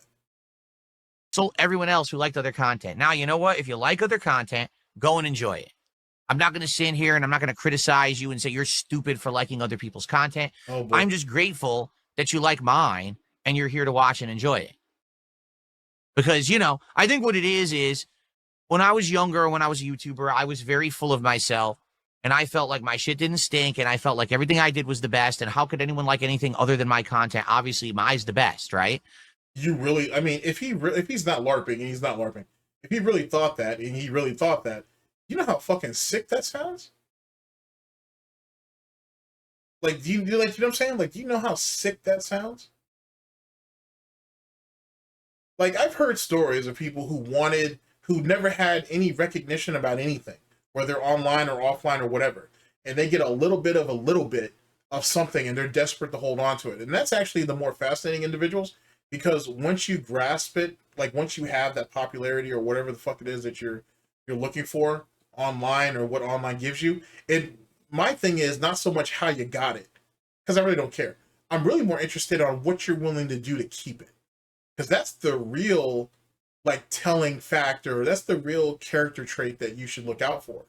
It's not the person who was able to finally, be able to make it. It's what they're willing to do to keep it. It's the real interesting thing. And you'd be surprised.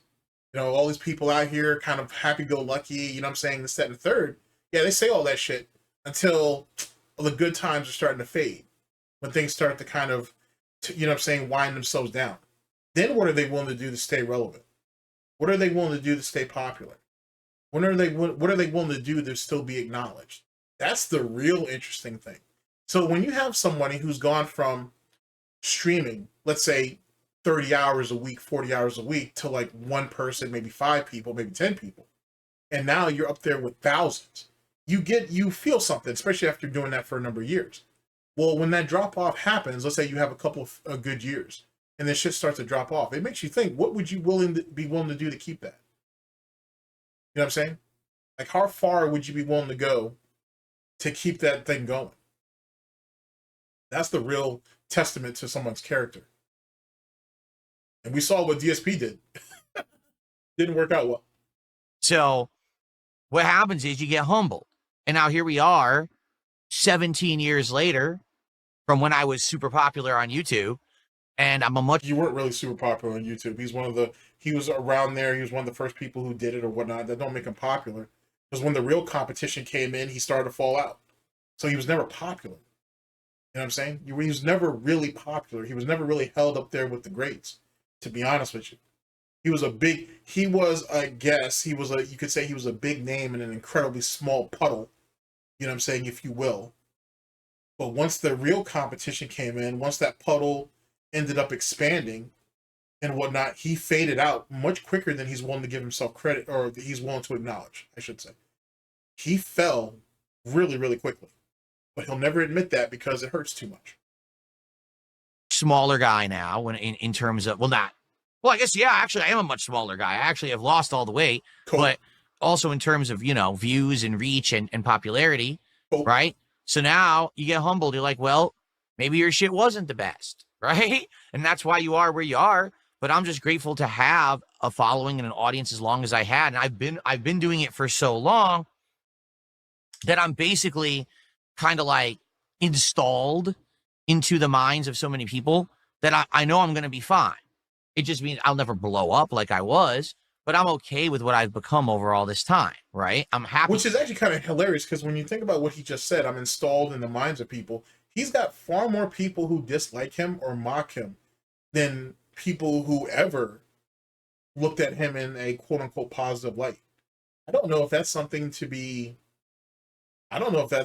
bringing attention to. I don't know if that's really a flex. Semantics. For that. And I'm grateful for it. And that's the thing. You got to get more humble the older you get, especially when you fall off. Because I know I fell off. No one virally, no one talks about DSP. Oh, the viral video he made. What?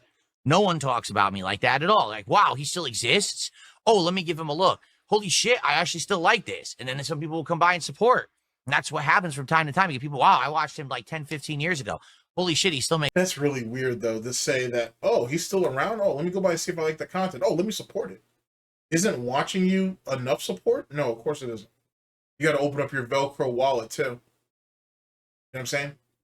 And that's the really sickening part of it, to be honest. And sooner than later, there's going to be a shift in that you can't treat You shouldn't. But you can't treat your viewers as just disposable income. That's not how this works. I don't think it was ever meant to be this way.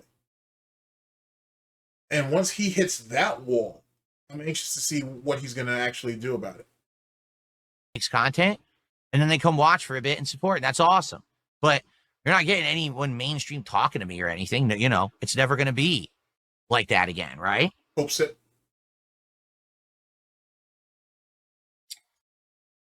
So, you know, I don't feel like there's anything wrong with jealousy as long as you don't turn it into something toxic. I think jealousy is something that actually is a natural result of hard work and seeing others who get maybe more lucky than you or for whatever reason surpass you. And then you're like, well, shit. You know, Fox McFox did a $5 super chat. He says, I've always wondered why people choose you to make memes of. What did you do to get so many people to dislike you? I think there's just completely different rationales for that. But the common thing is that everyone just made me the meme or butt of the joke. And so making fun of DSP is just the common thing to do, regardless of the fact that there may not be a common reason why. And that's the truth. If you were, It doesn't need a common reason why. And that right there is what scares him more than anything. That's the reason why SOK served the purpose that they did. He had one group that was popular, that was centralized, and for the most part, they all had one particular reason at a time to dislike him, to mock him, to make a meme of him, whatever the case may be. Now he doesn't have that anymore. Instead of having one kingdom and whatnot with one throne and one king, now you got a bunch. You know what I mean? And he can't do anything about that. So he thinks he could just dismiss it because there is no centralized reason for doing so. Which contradicts what he says about we're all just a hive mind, this, that, and the third, we're all sheeple, we all go with one narrative when really we don't. You know what I'm saying? That's where the problem comes into play. Because he thinks if everybody can be invested into one central thing, if everybody puts all their complaints, which is the same complaint, in the one basket, if he can dismiss that, then he can just dismiss everything. But he can't. He can't do that. Because that's not how the real world works. That's how his community works, but not how the real world works. And he's been losing ever since. So in truth, SOK falling was probably one of the worst things that happened to DSP, if you think about it. Not only because of the gatekeeping they were doing amongst the other things, but also it allowed him to point at one group, at one mission statement, at one frame of mind, and just immediately dismiss it and hope that it carries, at least until the next thing comes up. He doesn't have that anymore. He doesn't have that luxury, if you will, anymore. to ask 10 people right now, why don't you like DSP? Or why do you make fun of DSP? I don't think 10 people would even give you the same answer. Why should they? It's not we're not disjointed and whatnot. And more importantly, it hurts him further because now he has to, people look at him and be like, well, damn, you have all these different people and they all have these different reasons or whatever. DSP sits there and says, oh yeah, because they're mentally ill. The reality is that's how problematic you are. That's how many issues that you actually have that you're not willing to identify, let alone willing to address and or fix. So he takes it as mental illness because, hey, if you have a problem with someone or if you have this much vitriol against someone, there should be only one centralized reason. That's not how life works at all. You know what I'm saying? There are multiple character traits a single person that could have that multiple people could have a problem with. End of story. Like, you know what I'm saying? Like, you know how fucking weirdo-ish that is? Do you hate Justin for one thing? No. Do you hate fucking Maximilian for one thing? No. But he's jealous of them for multiple reasons, so it's okay to have that. But if people don't like him or hate him, oh, it's unreasonable. It doesn't make any sense. The fuck? Right? I don't. Some people still have misconceptions about me that have been completely dispelled. Or the reason today that someone was like... Dispelled by who? Just because there's a claim out there and you say, it's not true, doesn't dispel shit. Your word don't mean nothing. And you don't have any evidence. The person on the other side of that does. You didn't dispel shit. Oh, well, he plays a mobile game. That literally used to be the reason for some people. You mean the same mobile game that you lied for years upon years saying that you didn't play? Why did you lie about something if it's such a simple thing that doesn't mean anything? Womp womp. He plays a mobile game. The origins of it, okay? Oh boy, now we got to go into the sad story and shit, try to paint the narrative and whatnot. Here we go.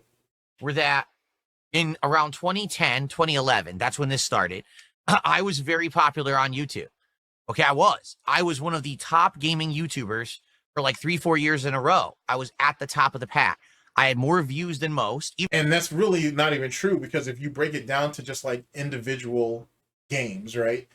There was guys in the, like, Wings was far bigger than he was. Wings was blowing him out the water. When Minecraft really took off, Minecraft guys were killing him. There was a guy, I can't think of his name right now, but he's a Call of Duty guy. And he had a really successful Call of Duty channel. And then he picked up Minecraft. He did it on the channel a couple times. It took off.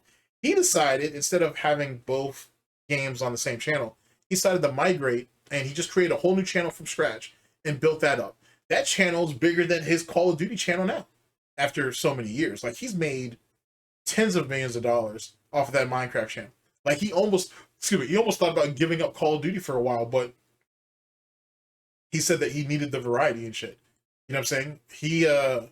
I really can't think of that guy's name right now. But, like, you know what I'm saying? Like, he said that he was making, and I mean, you can look at his analytics and it proves it. He was making crazy good money playing Call of Duty.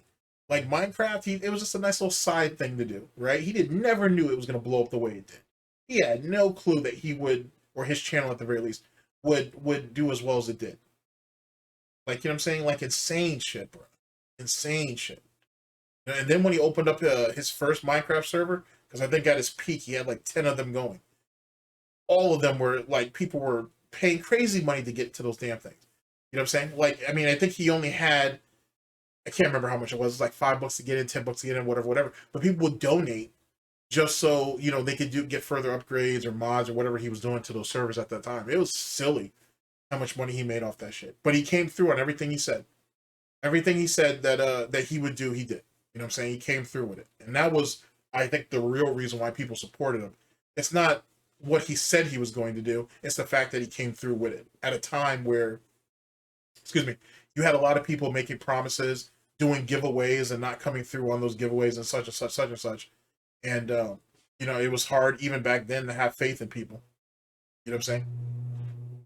Even though overall I didn't have more subs, I had more views. I was bringing in some months over, I think that my highest month, I'm not 100% sure, but I think one month I had something like over 20 million views in 1 month on my channel.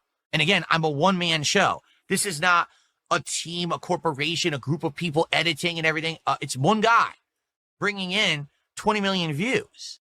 Oh, no John, no Howard, no OJ, no Nelson, no none of those guys, huh? All those guys don't exist. All right, fair enough. Just thought I'd ask. You know what I'm saying? That's pretty insane, right? But what happened was I got cocky. And when I started to play certain games, I would fuck around on purpose, because that's what I did back then. We're talking here about Metal Gear. Well, never did I ever think that when I played Metal Gear Solid and I basically kept insulting Hideo Kojima, which was a joke. It wasn't real. It wasn't me actually caring about him at all in any capacity. Okay. I actually think that it was just me making these jokes, thinking it wasn't a joke. He was taking real serious shots at that cat, and he tried to sell it as a joke later when he saw that people were turning against him and he couldn't stop it. He couldn't ban them. He couldn't silence them. Then the pivot was, oh, it was just a joke. It was just a stick. You know what I'm saying? I was just playing into something. And that's not even really his narrative. That was a narrative of other guys who were doing detracting shit, who was passing around the idea that maybe this was all some type of Andy Kaufman type deal or act or whatever. You know what I'm saying? So that's not even an original thought coming into his head. He stole that from somebody else. Oh, this won't be a big deal because I do this to everyone. But everyone got upset about me, about making fun of Hideo Kojima during my first playthroughs of Metal Gear Solid 2 and 3 and things like that. And then people were like, well, you suck at this game. And I was like, well, even if I do, you have no right to steal my content and talk about it. That was my attitude back then, you know. Yeah, look at how that played out. Now we're talking about suing people. Imagine that. Because everyone had a different conception of what was fair use and what, you know. Today we know, like, this is how you don't play, as long as it's made into a transformative work, is legal. Back then, no one knew that. Back then, everyone thought. So, but yet he was saying, you guys are breaking the law, you're breaking the law, you're breaking the law. What law, Phil? On that Review Tech USA stuff, talking out your ass about a bunch of shit you don't know nothing about. And you just look like an idiot in the end.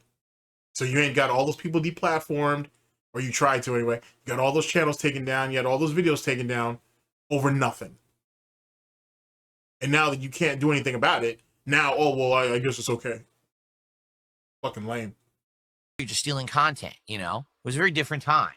But I think that's what it was. It was the cockiness that I had and the shit-talking attitude that I had. I was very pugnacious, you know? Quick to jump and insult and fight, as opposed to just being chill. I was the opposite. That's weird, because I thought you said it was all a joke, Phil. Of chill back then. Seriously, like every stream was about me yelling and screaming and getting all upset. There was no chill Phil at all. Thought it was a joke, though. Thought it was a gimmick, Phil. Back then. And I think then what people said was, well, what we could do is we can expose Phil. Show that he's actually not good at games, which, by the way, I knew I wasn't good at games. I never said I was. But I would joke about it and say, oh, it's the game's. I'm a former pro fighting game player. If I wanted to, I could be one of the best gamers in the country. Okay. Fault or this or that. That was my character back then, right? It was always blame the game. It's never the gamer's fault. It's always the game's fault. So is he still playing that character during Friday Night Fights? Is he still playing that character when we can't hit goals for brand new releases? Are we still playing that character when we get caught up on a boss fight or on a puzzle and we demand the fucking chat to help us through it? If not, the stream's not going to continue to go forward. Is all that part of his character? Is that all part of his persona? Don't worry, I'll wait. But yeah, that's when they started, this is how you don't play. And that's when public opinion started to turn against me. And then since then, it's always another reason. Oh, it's because he doesn't like Kojima, he's a bad gamer. Oh, it's because his setup's completely outdated. He doesn't live stream. He doesn't direct capture. And here's the thing. If none of that stuff had any validity, then why are you doing what you're doing? Why did you do all that? Why is the soundproofing there? Why is all the other trash in the background there? Why did you have to get 2 gaming PCs? Like, if none of that stuff had any validity, and he said that for years that it didn't, why did you switch up? Why did you get the fucking, the mic arm, or the new mic and the mic arm in front of you? Which is funny, because you ain't sat and shit on Review Tech USA for that. And now you're doing it. And initially, DSP didn't even want that mic in frame. It was supposed to be just outside of the frame, if you will. Now it's right in his face like he's sucking cock, just like Review Tech USA. That's weird. That's weird. That's really weird. Oh, fuck you, Rich, by the way, just to make sure that's out there. But that's weird. Why would you emulate something that you shit-talked? Same thing with all the gimmicks and stuff in the background. You used to shit on Max for that stuff. You used to shit on other streamers for that stuff. Did the exact same thing. Like a whore, to be honest with you. That's what it sounds like. It's not like what a whore does. Yikes. Oh, it's because, you know, he does this, he does that. I mean, I could go through probably 17, 18 reasons why people claim that I'm a negative lolcow meme, but none of them make any sense when you analyze them. It's just what everyone said at the time. And then you're on to the next, and then on to the next. Just like I said, it's moving the goalpost. And that's all it's been, is every single time that one thing isn't a big deal anymore, they make something else up, or they make something else to be a big deal that wasn't a big deal yesterday, just so that they have something more to say about me, right? So, anyway, yeah.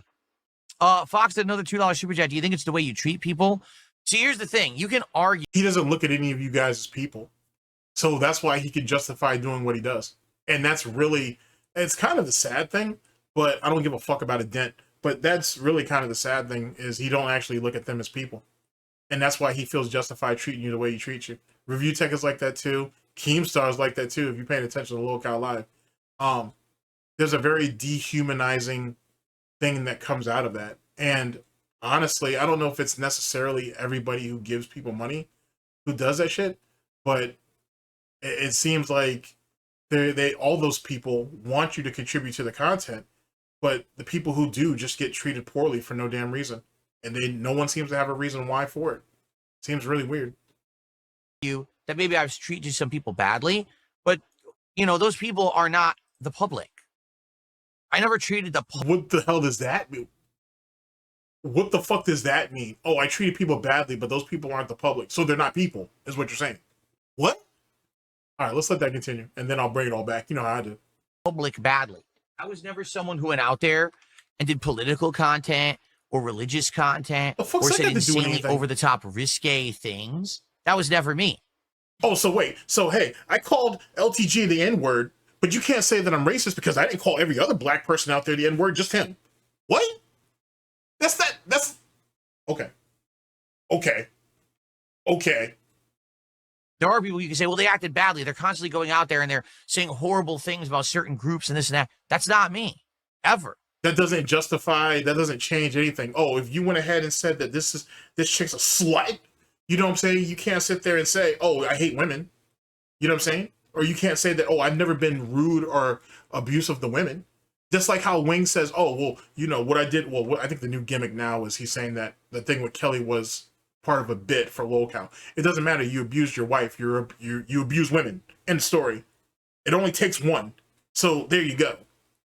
And you did it on multiple occasions. End of story. DSP has a history of shitting on women. You know what I'm saying? He has a history of being racist. You know what I'm saying? Like, you know what I'm saying? Like, you can't sit there and say, oh, it was just one situation, you got to let me slide. That's not how that works. Because you're not doing anything to change your behavior. You keep doing it. And then you keep trying to find these weird-ass ways of justifying it. Never was that the case with me. I think the worst thing you could say I ever said was back in the day, I hated on people who played Minecraft and said that they were immature. It's a game for children. Now, that's false. And now you consider that worse than what you said in that fucking Dead Space 2 demo? Or in the top 10 racist moments? Okay, fair enough. I guess so. Choose your own adventure. I know that.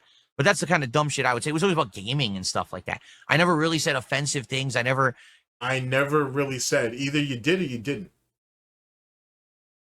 You know, was massively mistreating people and stuff, you know? Oh, so I was just treating dents like shit. So you can't say that I treat people like shit. I'm just treating dents like shit. They're not people. They're dents. Okay, Phil. Fair enough. That's my take on it. And like I said, you're sick. Let me bring that back. We'll bring it back from this particular point. That's sick behavior. Oh my God, that's a sick way of rationalizing it. Like I said, it's moving the goalpost, and that's all it's been. Is every single time that one thing isn't a big deal anymore, they make something else up, or they make something else to be a big deal that wasn't a big deal yesterday, just so that they have something more to say about me, right? So anyway, yeah. Fox did another $2 super chat. Do you think it's the way you treat people? See, here's the thing. You can argue that maybe I've treated some people badly, but, you know, those people are not the public. I never treated the public badly. I was never someone who went out there and did political content or religious content or said insanely over-the-top risque things. That was never me. There are people you can say, well, they acted badly. They're constantly going out there and they're saying horrible things about certain groups and this and that. That's not me, ever. Never was that the case with me. I think the worst thing you could say I ever said was back in the day, I hated on people who played Minecraft and said that they were immature. It's a game for children. Now, that's false, and now I know that. But that's the kind of dumb shit I would say. It was always about gaming and stuff like that. I never really said offensive things. I never, you know, was massively mistreating people and stuff, you know. That's my take on it. And like I said, the people who maybe you could argue I mistreated, like John Rambo, all right, well, that's a personal thing between me and him. How's that personal when it was made public? Oh, I can abuse Panda behind the scenes, but that's behind the scenes, though. That ain't nothing. That's no problem with you. Oh, is she in the hospital?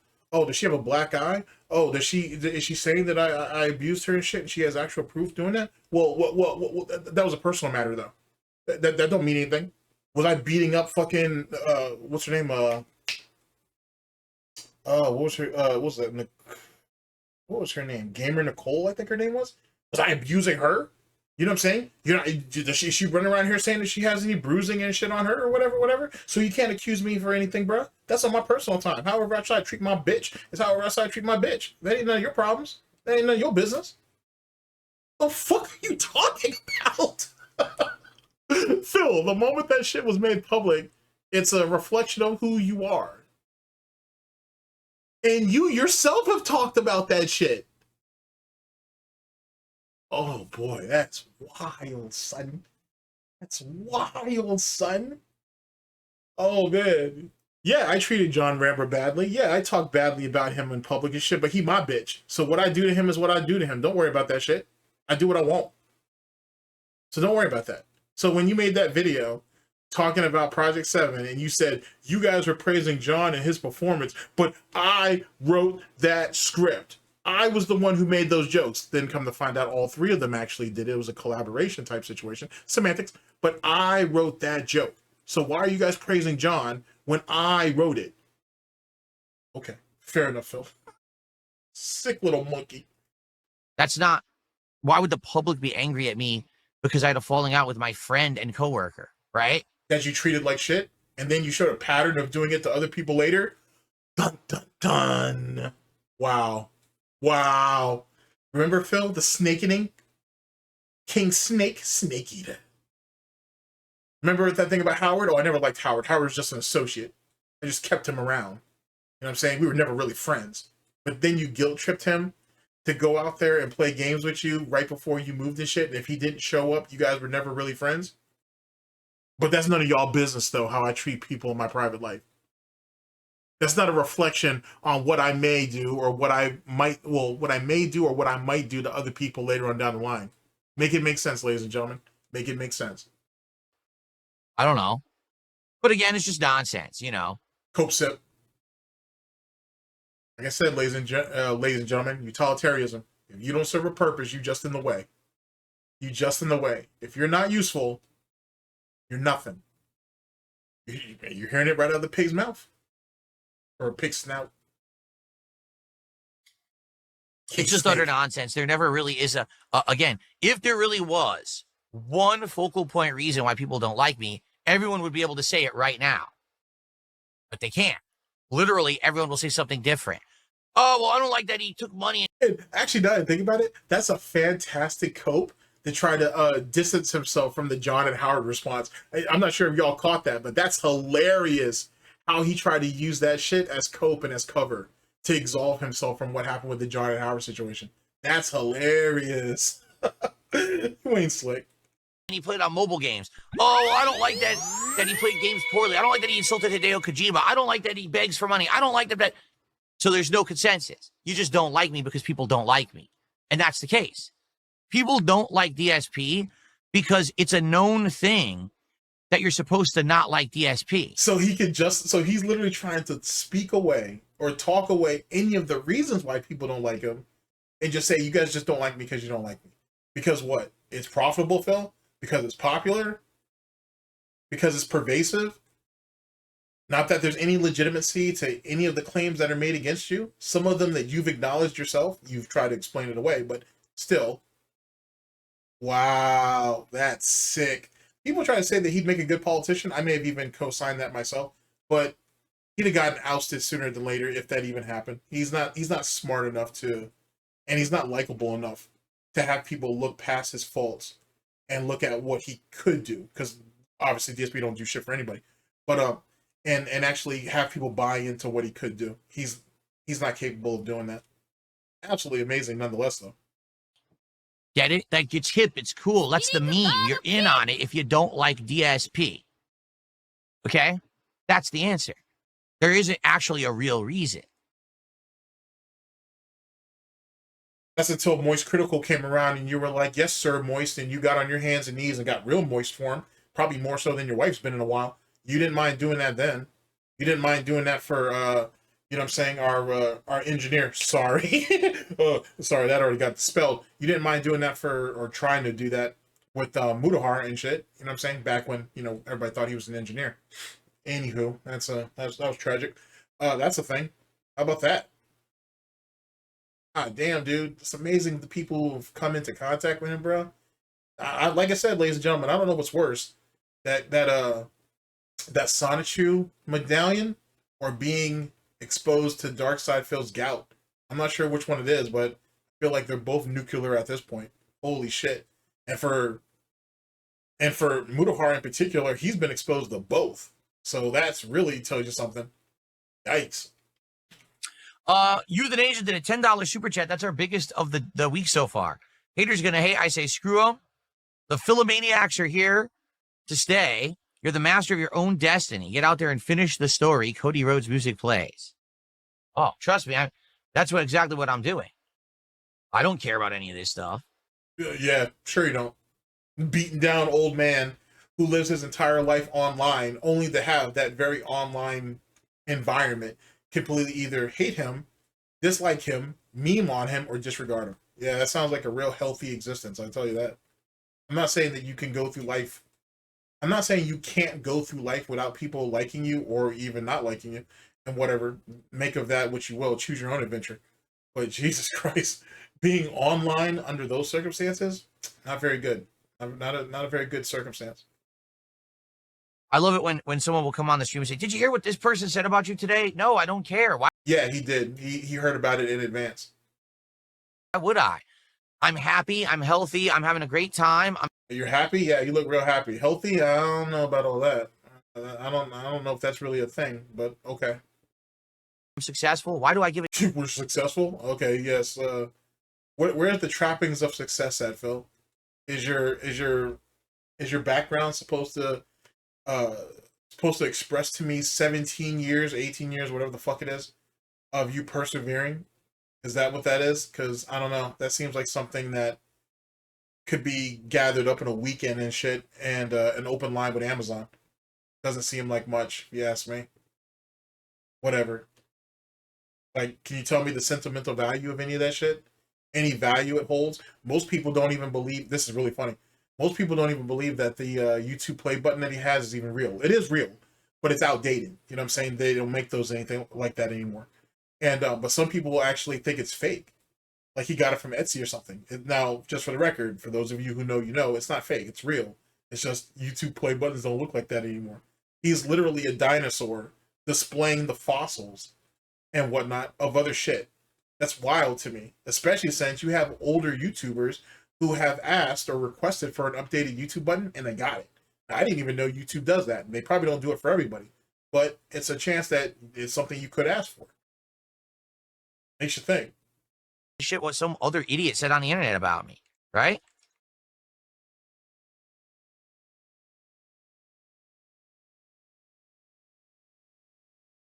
Thank you for $10, euthanasia. And now Fox did. That name hasn't completely gone over my head. It's well, let's just leave it at that. That's kind of funny. $2 super chat. The answer is yes. That is why, unfortunately. Okay. Well, good for you. That is your answer. I don't know why, if you think that's the answer, why you're sending me money, though. You know, somebody else who does a lot of that recently is Review Tech USA. Another piece of shit. He has this weird fetish with asking people why they don't like him. You're a 40-something-year-old man. Why do you care? Like, you know what I'm saying? Like, I need you to really think about that. You guys aren't in high school anymore. The hell do you care if whether people like you or not? You're not going to change. So that doesn't mean anything. And whatever justification that you think you have will fall flat. So what's the point? Like, why put yourself through the mental gymnastics of something that you can't fix? And even if you could, you wouldn't. You know what I'm saying? What's the point? If your answer is that I treated people badly, well, I don't know why you would be supporting me. Oh, yes, I did watch South Park when I was growing up.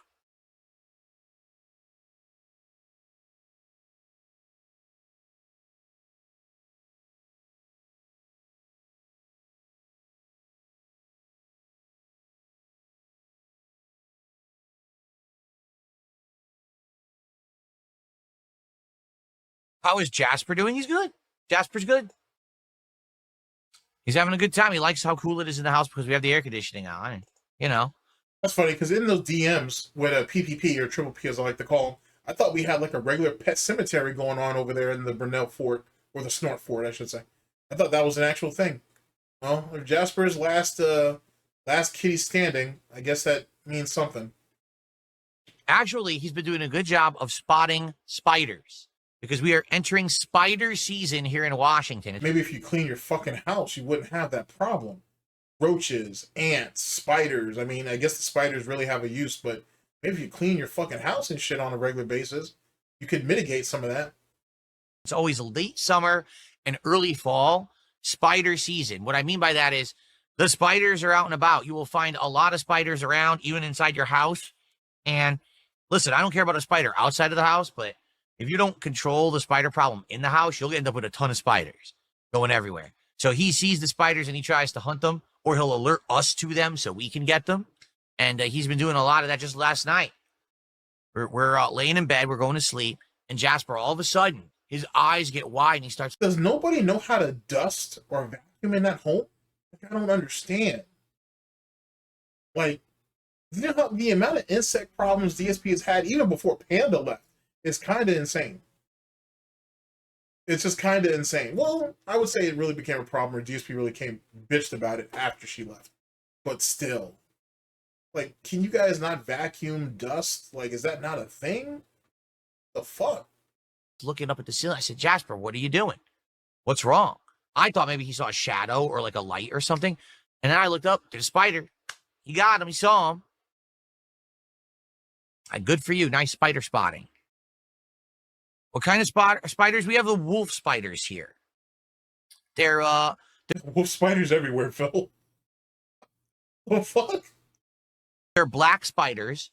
They start very small, and then they grow pretty big. Like if you let a wolf spider grow to full adulthood, they can get to be like this big. So you got to be careful. You don't want them to get giant. Holy shit. But they don't hurt humans. It's just that they're huge and they can get intrusive and they can reproduce. I don't know, Phil. A big ass spider that's as big as your hand, I think, could do some damage. Just saying. Oh yes, they can reproduce. So, like, don't you guys have brown recluse out there too and shit? Black widows? I mean, whatever. Whatever.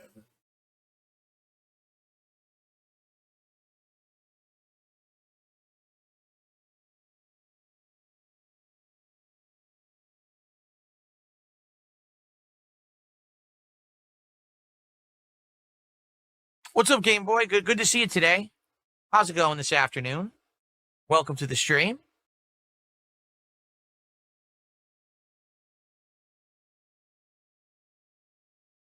Yes, see, spiders do kill other bugs in your house, and that's great, but they do reproduce a lot. And that's the problem, is I can't have a house full of spiders in every room. I just can't.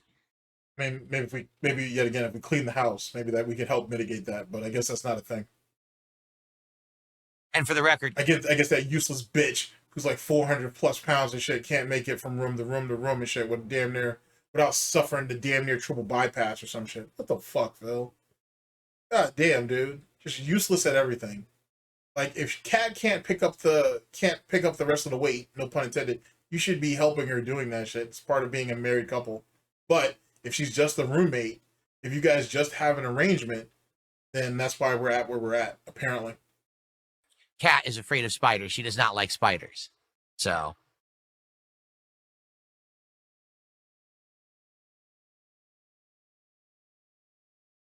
Okay. So any last minute stuff before we end the show?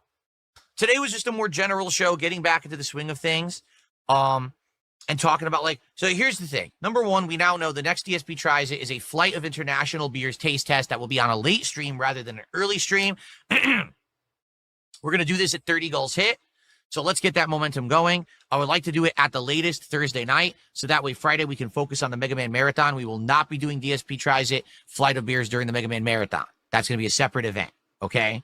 So that's number one. All right. That number two, we have to determine if we want to play the Metal Gear Solid Delta this week or not, Snake Eater, because number one, a lot of people are now saying that Kojima, it's kind of a slight against Kojima to play this because he doesn't make any money on it and he wants nothing to do with it. And number two, apparently it's not very good. The reviewers are saying that graphically it really is not optimized at all. The frame rate is all over the place and it doesn't really feel like something like a full remaster. It feels like more like a rush job, hack job, just to make some extra money with something that Kojima had already made. So I will leave that decision in your hands. Let's talk about it over the course of the week and let's see what people want. And we'll go from there. If you want it, we'll start it Thursday. Okay? All right. So thank you guys very much for a great podcast today. Tomorrow, we will have another show. And oh boy. Oh, there we go on that. There we go on Oh, the bullshit was on full display for that one. Phil was in rare form for that. Okay, so let's go ahead and set our scene and let's give you guys final thoughts, and I will have you guys on your way. Let's see here. Let's go with that. I can live with that. We can go with that. Big ups to Chio. Okay, so I need to link the Devin Nash video down there in the description. If I can find it, find the link to DSP doing the money matches and Marvel vs. Capcom 2. Like that down there. And if I can, I need to edit in when DSP failed at pouring beer. That was fantastic. Okay, so those are my side projects. I'll leave this here for myself for later. Okay, so final thoughts. DSP is mentally ill as shit. His justification for jealousy is absolutely fucking insane, utterly. I think he'd be hard pressed to find anybody that could relate with his reasoning behind jealousy and why it should be existing, why it should exist, and so on and so forth. His absolute delusion on why, you know, Justin and Ricky or any of the top players were able to stay on top as long as they did is silly as shit at best. And just cope, just absolute cope.